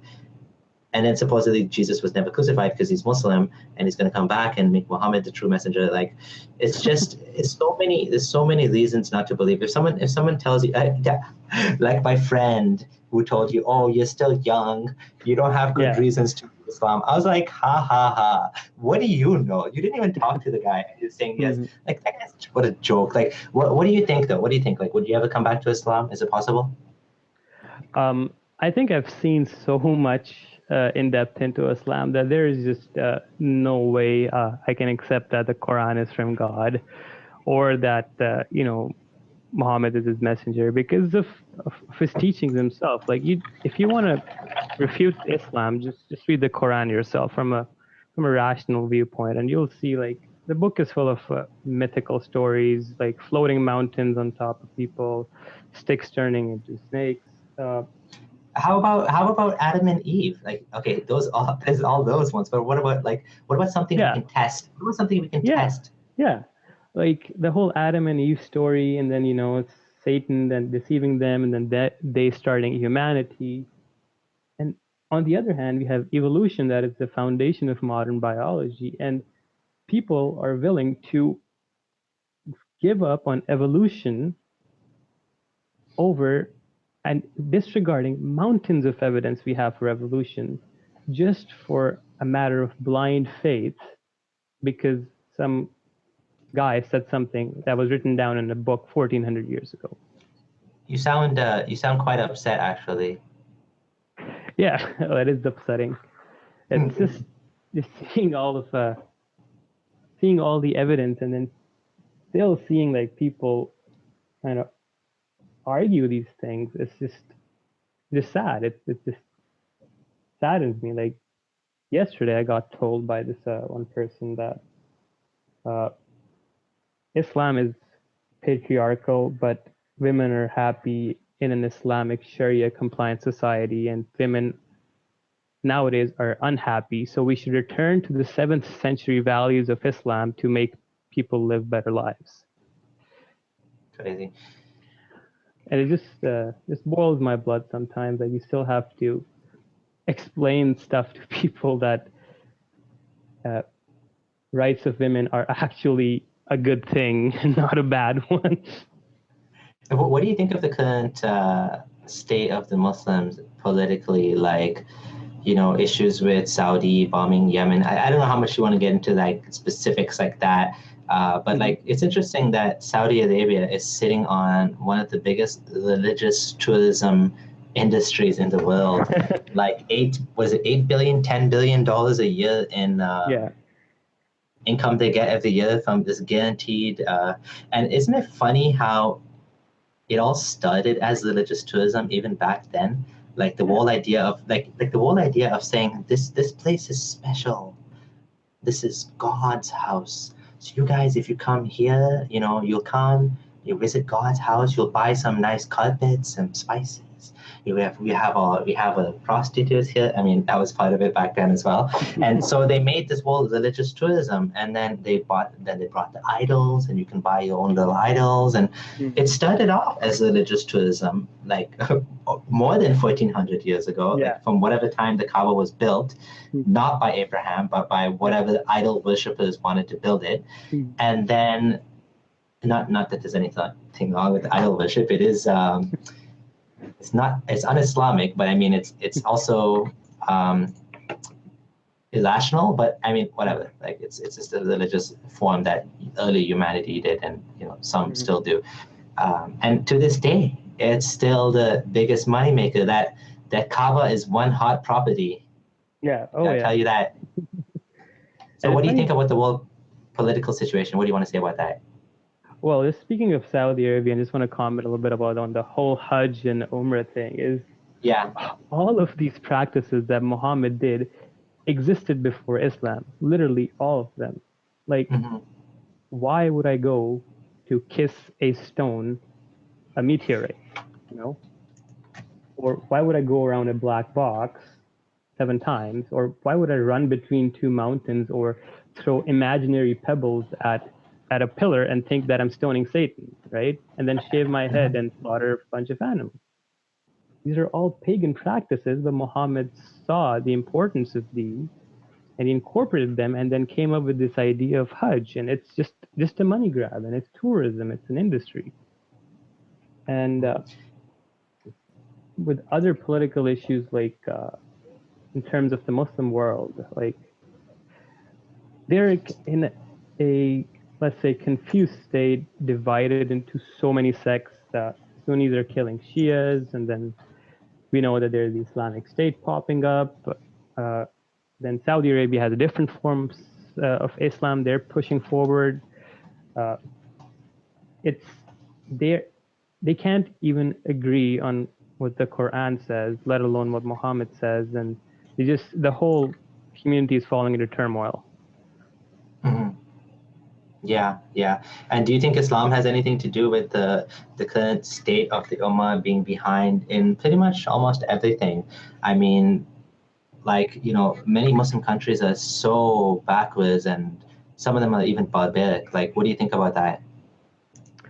Oh yeah, definitely. Islam has a lot to play. And I'll just look at Pakistan, where I lived for like 19 years. Like recently, like I mentioned, Mashal Khan, right? And then these kind of beliefs, like killing apostates and blasphemers, stem from within Islam, with the intolerance from Islam. Other countries, like what happened in Malaysia, I believe 2 homosexual men were persecuted. They're all Islamic beliefs, and Muhammad said all of these things. And for example, what ISIS does, like stone people or chop people's hands off or throw homosexuals out buildings. All of these things are what Muhammad did. So Islam has a huge role to play in it. And for example, in Saudi Arabia, right, like women They can't do almost anything. They can't even make a police report by themselves. They need a male guardian to do it. And all of these ideas stem from Islam. It's a mosh pit of bad ideas. And saying that separating politics and Islam is just wrong, because Muhammad wasn't just a spiritual leader. He gave a whole government system, a whole way how to interact with other states, other people. So saying that it's just political and not the religion's fault, that's totally wrong. Is it the West's fault? No. To a certain extent, yeah. Like U.S. Intervening in Iraq and Afghanistan. Yeah, Syria. It is to a certain extent, but most of the problems Muslims face is because of their own shortcomings found in the religion. Right, and I believe that the whole idea of having half of your people, basically women, stuck at home or encouraged to stay home. There's many intellectual women. There's very many smart women, smart girls that can do huge things. And if you go by, the more strictly you follow Islam, the more you would think that women have to stay home. The best place for a woman is inside of the house, and on top of that, inside the like the best place for her to pray is inside the deepest part of her house. And when she goes out, she has to cover, and she shouldn't draw attention to herself like the people. I saw a video about this. I believe she was either Pakistani or Indian girl that was doing really well in Taekwondo, and she was selected to go to the tournament. She was doing extremely well. Her mom was telling her, no, this is not right. You shouldn't be going in front of men. And she's like, yeah, but I'm wearing hijab. She's like, no, I don't like this. You're bringing dishonor to our family. And her brother's like, yeah, this is bad. You're embarrassing us. A woman going outside and punching people and this and that. And it's like, when you have values that demean half of your people, I know someone who's a friend of my wife who wears niqab. She started wearing niqab. She used to be a public school teacher, and then she dropped out of teaching public school. I mean, this girl has a teaching degree and whatever, master's or whatever, and now she's home with the kids. And I'm not saying it's bad for women to be home with the kids. That's fine. That's a choice that many women choose to make, including my wife. But I'm just saying that when you devalue half of your people, when you spend so much energy on memorizing this holy book and practicing it and memorizing all of these ancient rules about how to wash yourself, and is it 3 times or 1 time, and you have to go up to here or you have to go up to here, do you wash your neck or you don't wash your neck, and I'm sure you know all these things. Does touching a woman break her wudu or not break her wudu? And then on top of it, in Ramadan, you spend so much of your energy into this thing where men are not men, everybody's dying and tired, and productivity goes down, and it's party mode for some people. They stay up all night and they eat all night and they sleep all day. And so it's clearly these things that have a cost attached to them, right? And if it's so important to you that you want to invest all of your time and energy into this religion, of course your society is going to fall behind, especially if it doesn't value progress, it doesn't value science, it doesn't value technology as much. And many Muslims do value these things. I'm not trying to say all Muslims are against these things, but I feel like the system of liberal democracy is actually the best thing that we've come up with for the world. And because of liberal democracy, people thrive in liberal democracies because it's good for people. It's good for human beings. It's good for all religions. I grew up as a Muslim, a practicing Muslim in Canada, and I had every right to say my prayers. And I respect the rights of Muslims, Christians, Jews, Hindus, atheists, whatever, whether they want to follow the religion, whether they don't want to follow the religion, whether they want to pray, they don't want to pray. I respect the personal right to follow their own religion, for self-determination, for justice, no matter what the sex, gender, the Universal Declaration of Human Rights, UNHR. UDHR, which came out after World War II, is one of the best things that we have for you as humanity, which is to respect people despite their religion, race, creed, sexuality, gender, whatever. We respect people for who they are. And I think this is something good that we have. And of course, in the Islamic system, kuffar, dhimmis, they're like second-class citizens. They're not equal, right, to Muslims. And yeah, and like with the whole thing about coexisting and respecting other people's beliefs, when you look at what the Quran says, it's like only religion in the land should be of Allah's. And then the society, it says, like in Surah 9, verse 29, it says that fight the people of the book, that is the Christians and the Jews, until they pay, until they believe or they pay a special tax called jizya, which is literally religion-based discrimination. And then once you start going into what Muhammad said, I'll show a few things. Just give me a second. Now, just look at what he's saying about living with the Jews and Christians. He says, if I live, if Allah wills, I will expel the Jews and Christians from the Arabian Peninsula. What kind of message are you giving to the people about coexistence and tolerance? And isn't that what he did, actually? Like to kick out all of the disbelievers from the Arabian Peninsula, right? And then Surah Tawbah, Surah Bara, or Surah Tawbah, the only surah in the Quran doesn't start with Bismillah. It's all about, you guys have this many days to get the hell out of here, or else we're gonna kill you. That's it. I'm gonna kill you, basically. Right? We're gonna catch you and kill you. So that's Surah Bara. That chapter of the Quran is so vicious that they had to ban it even being taught in Pakistani schools. Really? Yeah. Wow. What? I never heard this before. Yeah. No way. Yeah, I'm not joking. That would happen. There was a huge debate in Pakistan at a certain point as to teach some parts of the Quran and whatnot in like the government school system. Like here again, you see Muhammad on his deathbed telling people that fetch me something or come with writing material so I might write and tell you something that you won't go astray. And in the end, he says, expel the pagans from the Arabian Peninsula. And this is his last words at the end of his life. And if you look at this tradition, you see the implementation of this happening is first, Omar, one of the caliphs of Islam, finds out that two religions, deens means religion, shall not coexist in the Arabian Peninsula. He goes through a long length to make sure that that statement is true. Then he actually expels the Jews and from the Arabian Peninsula. And this is where the problem starts about intolerance in the religion. And that's something that normal Muslims, if you show them these sayings of Muhammad and these verses, the only reply they come up with is, you're taking it out of context, you're not understanding it properly, you're just an Islamophobe, and then they start calling you racist while Islam is not even a race. And the funny thing is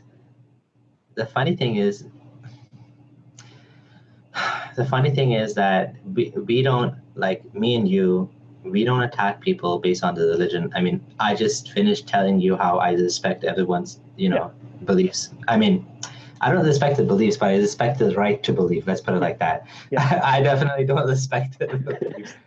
Because many beliefs do not deserve respect. Anyways. Definitely. But the Quran, it literally attacks people, not just beliefs. It says the mushrikun are najis, which is filth. Innal mushrikun and najas, don't let them approach Masjid al-Haram after this day. And then Muslims say, no, that's not physically filthy, that's spiritually filthy. Oh, that's much better. I'm spiritually filthy. Okay, thank you for letting me know. Deaf, dumb, and blind, they will not believe. Worse than animals, they're like cattle. No, even worse than cattle. Yeah. Stuff like that. Now, I want to kind of get into one more thing, and then I do have another final question. Well, two more things. What do you think of Muhammad, before? I mean, obviously, as a Muslim, you thought he was the best thing ever. But like, what do you think of him now? And don't get killed, please. So just think about how you want to answer this. Okay.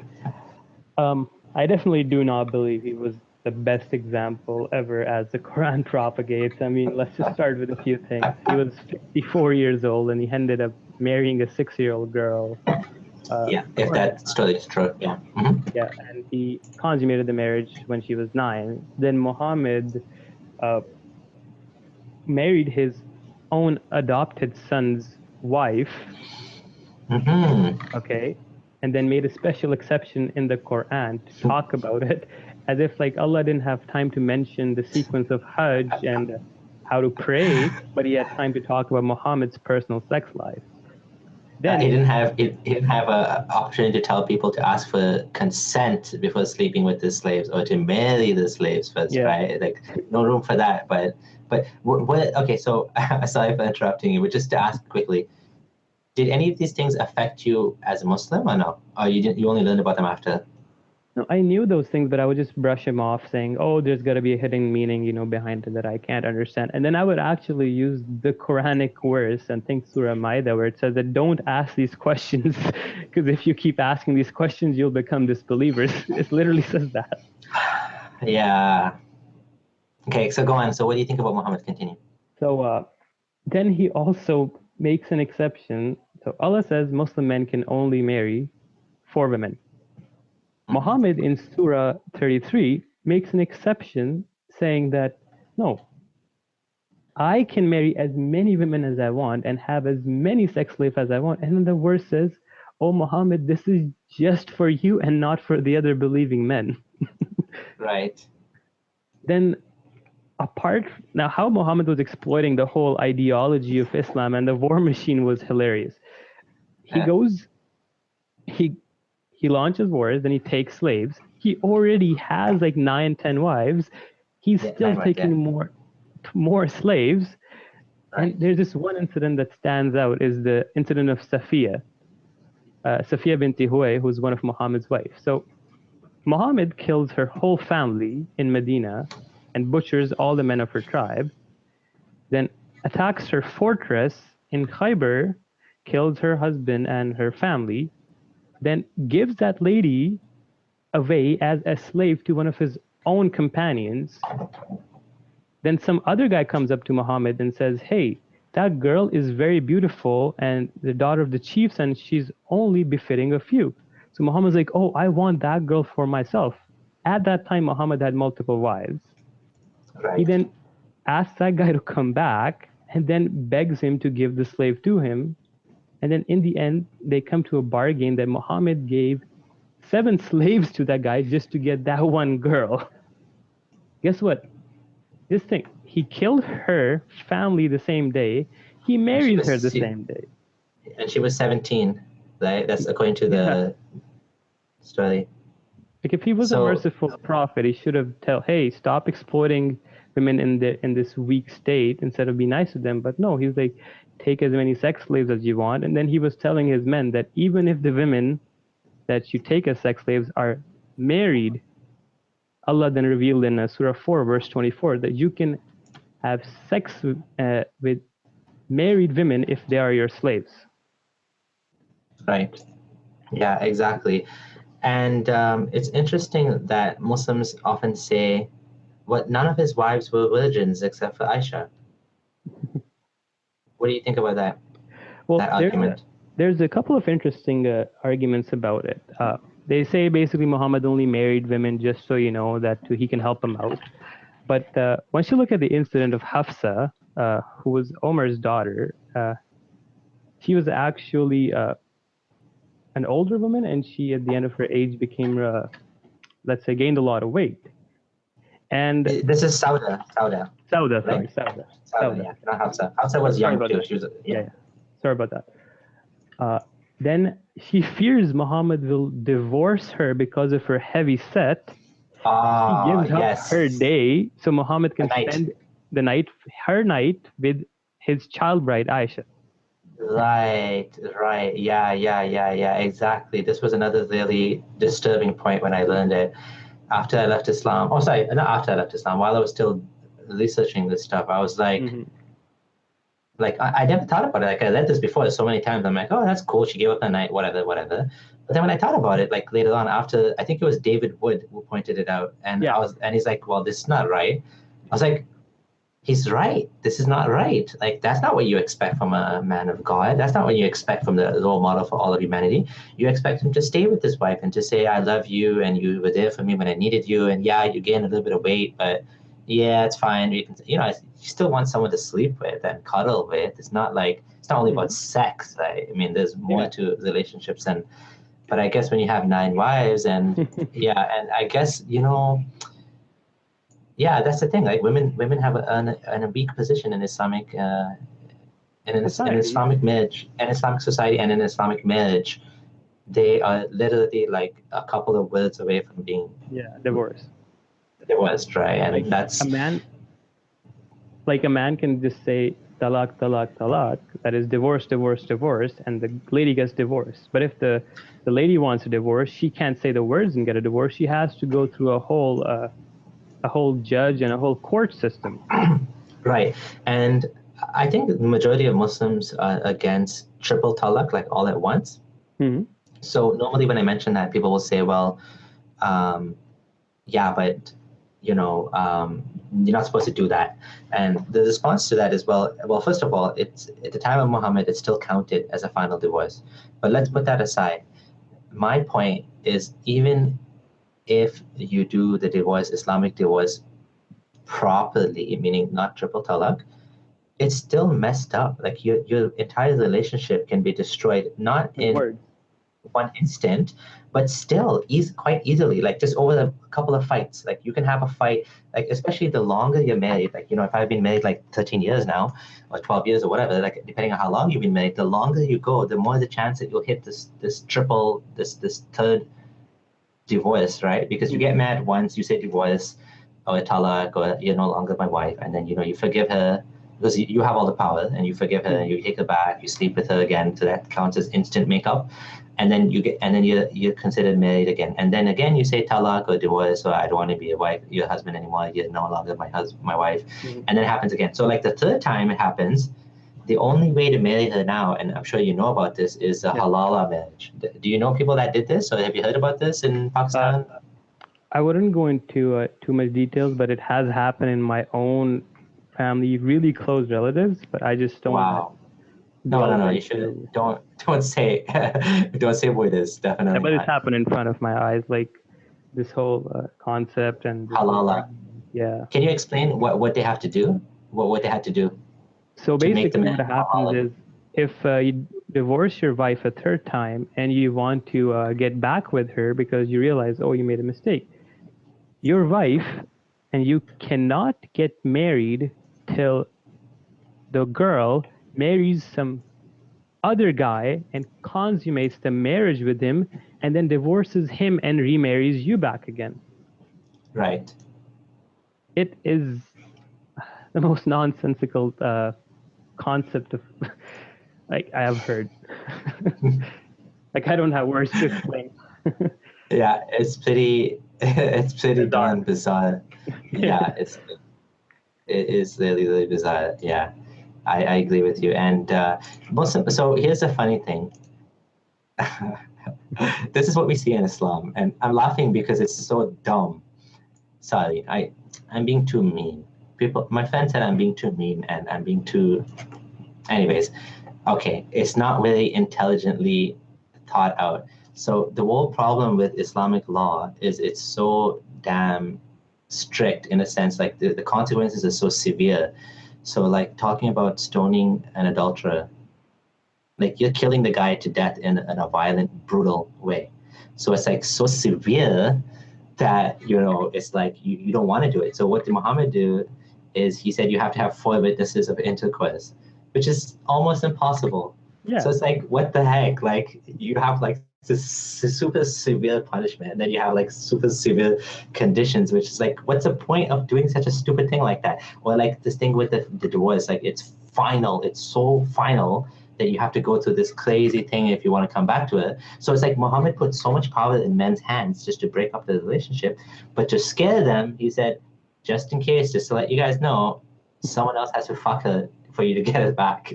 So it's like, make sure you don't do it. It's like, but why did you give me the power first? In the first place? Like, why did you let me do this stupid shit in the first place? Like, shouldn't we have like talked about it and negotiated and discussed like calmly? Like, why would you just make it over the single word that I say? And this used to really bother me as a Muslim, this divorce law. I couldn't get it through my mind. I'm like, how does this make sense? I don't get it. It just seems so weird. Like, and I just accepted it. I'm like, okay, I have no choice. I have to accept that this is the way it is. But it really troubled me. I was like, this makes no sense. And then someone once, I heard this Islamic lecture where he said, you know what, if you end up divorcing your wife 3 times, then, you know, Allah designed it that way that it makes sense. That if you actually got to the 3rd time, then it makes sense that you should break up with her. I'm like, yeah, okay, that makes sense, I guess. But then when I think about it now, I'm like, and I always had trouble with this because it makes no sense, because what you end up doing is you end up making the relationship so fragile on a man's temper. And a lot of men have tempers. We're human beings. We have, you know, emotions or whatever. We get upset. We say things we don't mean. And then you have so much mental anxiety because you don't know if your marriage is halal anymore. And you don't know whether your wife, you're committing zina, adultery with her, like, which punishment is stoning again, right? Like, it's so ridiculous. Yeah, it goes into like just, there's so many loopholes. This one other problem I found with the 4 witness thing you brought up is, firstly, it's if somebody actually, suppose a lady does get raped, she has no way to prove that she got raped if she doesn't have 4 witnesses, right? Right. So you can never prove rape because there won't be 4 witnesses, even though if it actually happened. And not just that, if you accuse someone without evidence, you are the one who gets whipped. Yeah. So, and here's another funny thing. I was asking someone, and he didn't want to admit it. Now, check this out. Listen to this, and tell me what you think. If I come, okay, let's say I'm a woman. It doesn't have to be a woman. It could be a man too. Okay, but let's just say a woman, for example's sake. Well, men don't get raped very often, but let's just say it's a woman, okay? So because women tend to get raped. So a woman comes and said, this happened to me. I was raped by this man over there. Mm-hmm. And they say, okay, where's your 4 witnesses? And now this is not time of Sahaba where they had curtains for doors and people just like the wind blew and you'd see everything happening, right? This is like, you know, we have doors and locks and stuff now, and the life is different, and the 4 witnesses thing is not likely. Now, my question to my Muslim friends, someone mentioned this to me. If I accuse him of rape and I don't prove it, can I be killed for adultery? Like, doesn't that mean I'm liable for the punishment? Because I just admitted against my own self that I had sex outside of marriage because I was raped, right? So, but I can't prove the rape. Does that mean now I'm an adulteress and I have to be stoned to death? You know what I'm saying? Like, imagine a married woman in this situation. She's totally screwed because she's actually bearing witness against herself that she had illegal sexual intercourse. She's saying it's not my fault, but that remains to be seen, right? Like, you know what I'm saying? Like, so messed up, right? Yeah, it actually does happen. It happened in Egypt. It happens in Pakistan. It happens in Muslim countries to this day, where married women, if they get raped and they say that, hey, I got raped by this man, they only have 2 choices. They either get stoned to death because their allegation is taken as self-confession for adultery, or they get whipped because they say it's a false allegation. But they don't stone people to death in Pakistan. No, not in Pakistan. But, well, in Afghanistan and some northwestern parts, yes, though. Okay. But what would happen in Pakistan? Does Pakistan uses some secular law as well? It's a mixed secular and Islamic laws. There are actually Sharia courts, so it depends. If you go to a Sharia court, you'll get the Islamic punishment, and if you don't, then you get the one prescribed in the criminal code. I'm not sure what the exact punishment is. Okay. But just to give you an idea that in Pakistan, if a woman gets divorced, she is looked down upon and she cannot remarry. And if she makes this allegation that she was raped, they actually end up blaming the girl that, no, it was your fault you got raped. Yeah, that's typical misogynistic male-dominated culture, eh? Yeah. Absolutely. So, on to a light. So, anything else you want to add about Muhammad? I have a tendency to jump in and start going on about other things. I think we got the point, though. But yeah, he definitely did a lot of terrible things. I just want to like share this one verse, the Quran that like he already did. Just to show to people like what Allah taught of non-believers.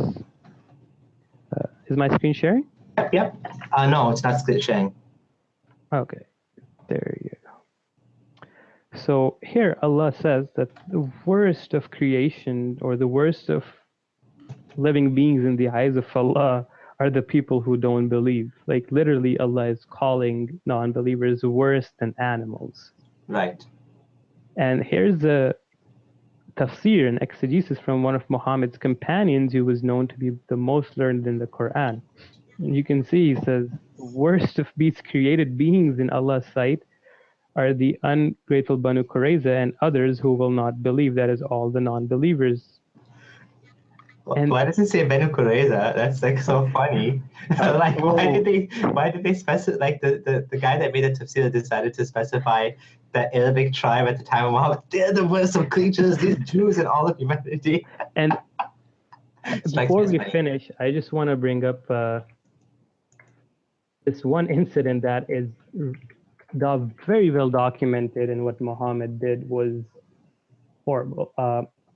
So basically, there was this war where the non-believers of Mecca besieged Medina for about 20-some days, and then Muslims are almost running out of supplies. But at the end, there was a storm, and the army of the unbelievers had to leave.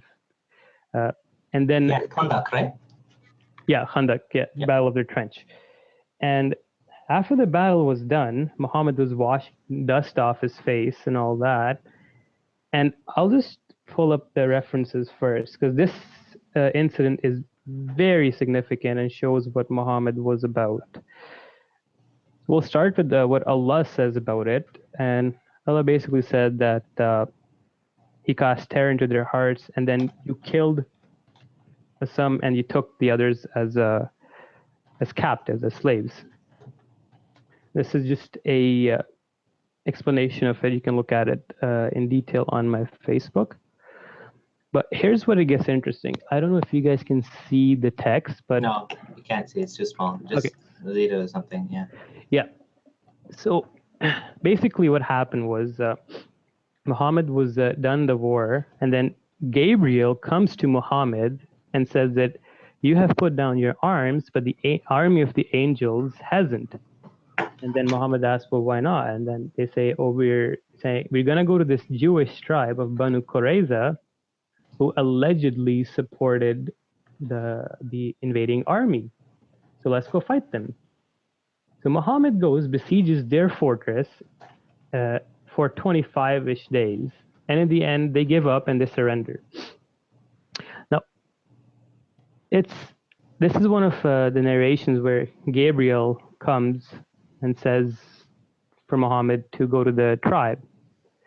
When you open the incident in the Sirah books and the Hadith, after the tribe had surrendered, Muhammad took all of their men and dug trenches in the middle of the city of Medina in the market and beheaded 600 to 800 men.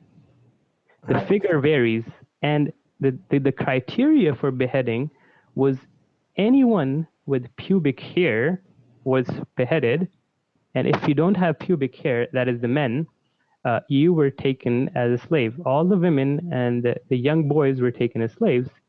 Right. Anybody with pubes was beheaded. Yeah. This is from Life of Muhammad, Sirah of Muhammad, written by Ibn Hisham, and he's trying to narrate what Ibn Ishaq said. And Right.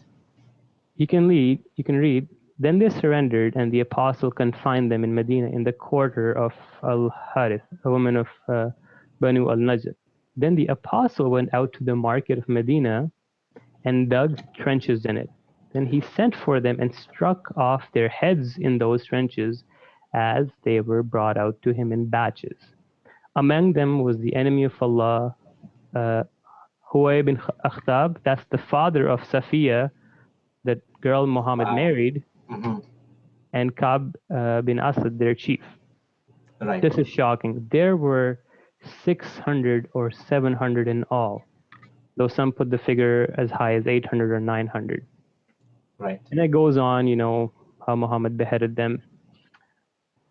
And then it goes on as to why they were killed. Yeah. I just want to show you the narration where it says that the people with the kids with the pubes were killed, and the ones without were spared. There it is. Like that, yeah.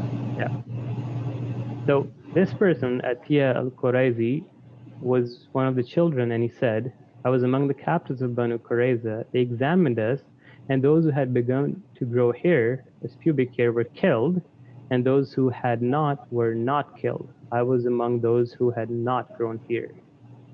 Same narration down here, graded as authentic.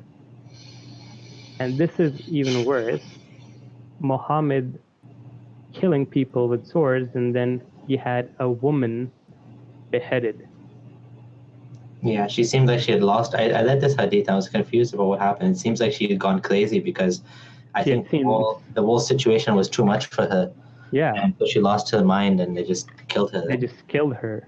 And this is a good hadith, a Hasan hadith. Right. What do you... okay, sorry, go ahead. Finish your explanation. Yeah, so what I wanted to say was, how can you call this guy a prophet of God when he's literally beheading 600 to 800 or 900 men? And some of them are young boys that just started to grow pubic hair. Right, yeah. It is basically genocide. Yeah. And it just shocks me as to how Muslims get their heads around this. And there is no explanation. All they say is, oh, it's a fake incident. It never happened. But when you look at the sources, the text is there, and all they are and are in denial of it. Or they'll say they betrayed him. Yeah, and they would try to justify it by saying that, oh, the chief of the tribe betrayed, thus we kill all the men and the young boys. How does that work? Yeah, it definitely is a troubling incident. Yeah. Someone's asking if you have a YouTube channel. No, not yet. I'll post his Facebook link again. You can follow him on Facebook. You have followers enabled, Abdul Hanan? Yes, I do, yeah. Okay, so he's not going to accept all of your friend requests necessarily, but you can follow him, and his posts are public. So I do the same thing as well. My posts are mostly public, and I do have some friends-only posts I post sometimes. But anything you want to follow, you can basically just follow. You don't have to. But feel free to send a friend request if you like. And so this is, the same thing. It's the same thing with me. Like, how can you go back to Islam after all this? Like, it's just, there's no way. Like, when people say you're gonna come back to Islam, and it's like how? Like, I don't see any possible way ever to believe in this again, because there's just so many holes in this thing. It's like it's like a leaky bucket. Like you patch one hole and there's 5 other holes.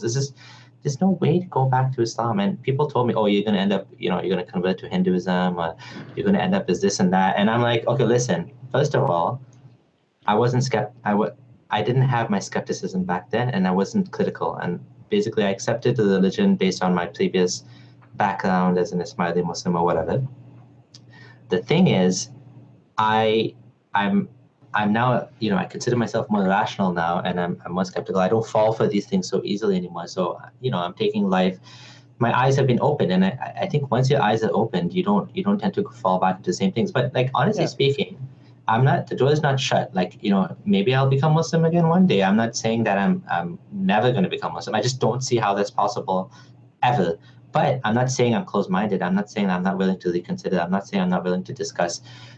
Although at this point in time, I don't know if you had the same experience. I've had so many private conversations with people that I'm just tired of it, and I'd rather have like public discussions like what we're doing now, and that way other people can learn and watch and dialogue. So I managed to have a discussion with a Muslim. He's in the chat right now, but he doesn't want to discuss with me again. But I do hope someone else will come and have a discussion with me and now with you as well. Beach Price was mentioning that she'd like to see you on here again. Maybe when you create a channel, that would be good. We can promote the channel, and we'll definitely continue. And let's just get it finished up because it's been quite long. Couple more things I want to ask. What do you think about? By the way, that was an amazing answer. Thanks for going through the detail. And you had your. You definitely need to make a blog because you seem like your Facebook is your blog, but if you can put it together in like a little bit more organized fashion, it'd be very helpful. What do you think about like alcohol, about bacon, about stuff like that? Have you tried any of these things now that you left Islam? I eat a lot of pork, pepperoni for life. Are you serious? Yeah, I love pepperoni. It took me a long time. I haven't tried alcohol yet. It's just because where I work, I get to deal with a lot of intoxicated people, and it just puts me off. Okay, fair enough. Yeah. I mean, like honestly, it's not healthy either. So you're not missing anything. Like honestly speaking, it's not like the whole bacon thing for me it took me a long time to like even get the courage to eat it. I just still feel disgusted by it, but now I finally can do it. Yeah. Well, I started off slowly with the chicken bacon, and then after that, I went to proper bacon. So for me, it was a gradual a staircase. Yeah. So finally, I wanted to end off with like, clearly we are kindred spirits of sorts, and we're both motivated to speak out publicly. And why are you motivated? I mean, it comes out clearly in your voice. It's very clear like how deeply. I'll just I'll say what I think. I feel like you care about people. Care about Muslims. You don't want anyone else to basically waste their life on a false religion. That's kind of like my background, my motivation. But what is your motivation?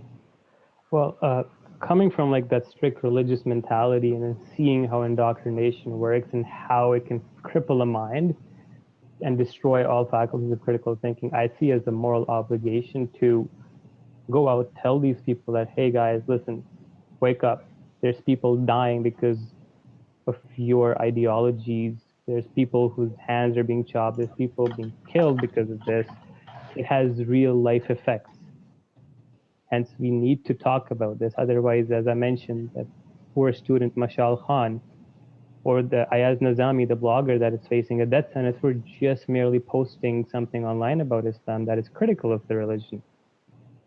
These are basic fundamental human rights that we need to protect. Freedom of speech is the way forward.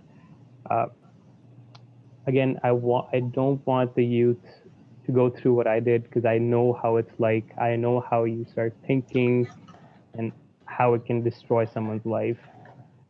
I don't want people to follow something blind and then commit intellectual suicide trying to justify stoning or chopping somebody's hands off and stuff. I want women to have respect in society. I want this misogyny to end. I want women to be leaders. I want society, the world to be a better place. And I don't see that Islam is going to create that. Absolutely. And, for you, personally, it came with a big personal cost. You can, no longer go to your home country, country of birth, your home country. Your relationship with your parents is difficult and awkward. Being not just leaving Islam, but being public about it. Beach Price is saying intellectual suicide. Yeah, I loved how you said that. That was a good way to put it. But yeah, definitely, it came with a huge price, doing what you do. And you do it and I do it because we care about people and we want to help people. And we just don't want other people to go through the same thing.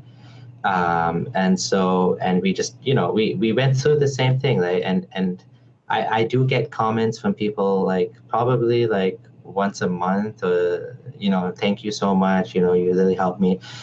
I myself personally left Islam because for me, it started with something on Facebook, and that kind of triggered my curiosity to look into it and to research.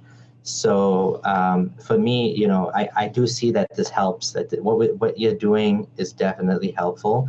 And each and every single person that comes out publicly, it makes it that much easier for other people to do so. And eventually, honestly, I think our job will be done and we can stop talking about Islam. We'll talk about something else, right? You know what I mean?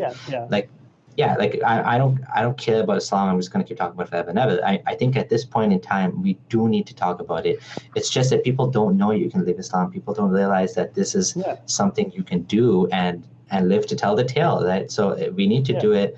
I definitely appreciate that you're doing this, and the huge personal sacrifices you made. And I encourage everyone, if you're watching this video, do share it with others. I think this was fantastic discussion, and we did try to answer questions. We'll have him on here again in the future. Anything else you want to add? I posted your Facebook link. I'll post it in the description as well. Anything else you want to add? I would just say to people that listen, start thinking critically. If you're a Muslim that's having doubts, you're not alone. I was way worse. I've done really weird things in the name of religion. Open your eyes, make this world a better place. Islam is not the way to go. You have to give people their due rights. Humanity is above all. That's my message. My profile, Facebook, has a lot of detailed posts with all the references. They're available. I started posting around May 20th. And if you want to go that far back, it was May 20th this year. You can see all my posts. I even point out things that are not easily accessible to people, like criticism of the manuscripts of the Quran and the variants in there. And I talk about all these issues. I want you guys to start talking as well, to talk out publicly. It needs to be done because people are dying because of a few Muslims getting offended. Definitely. Okay, guys, thanks to everyone. Have a good night, a good day, depending on what time it is, and see you again at the next one. Bye. Good night, people.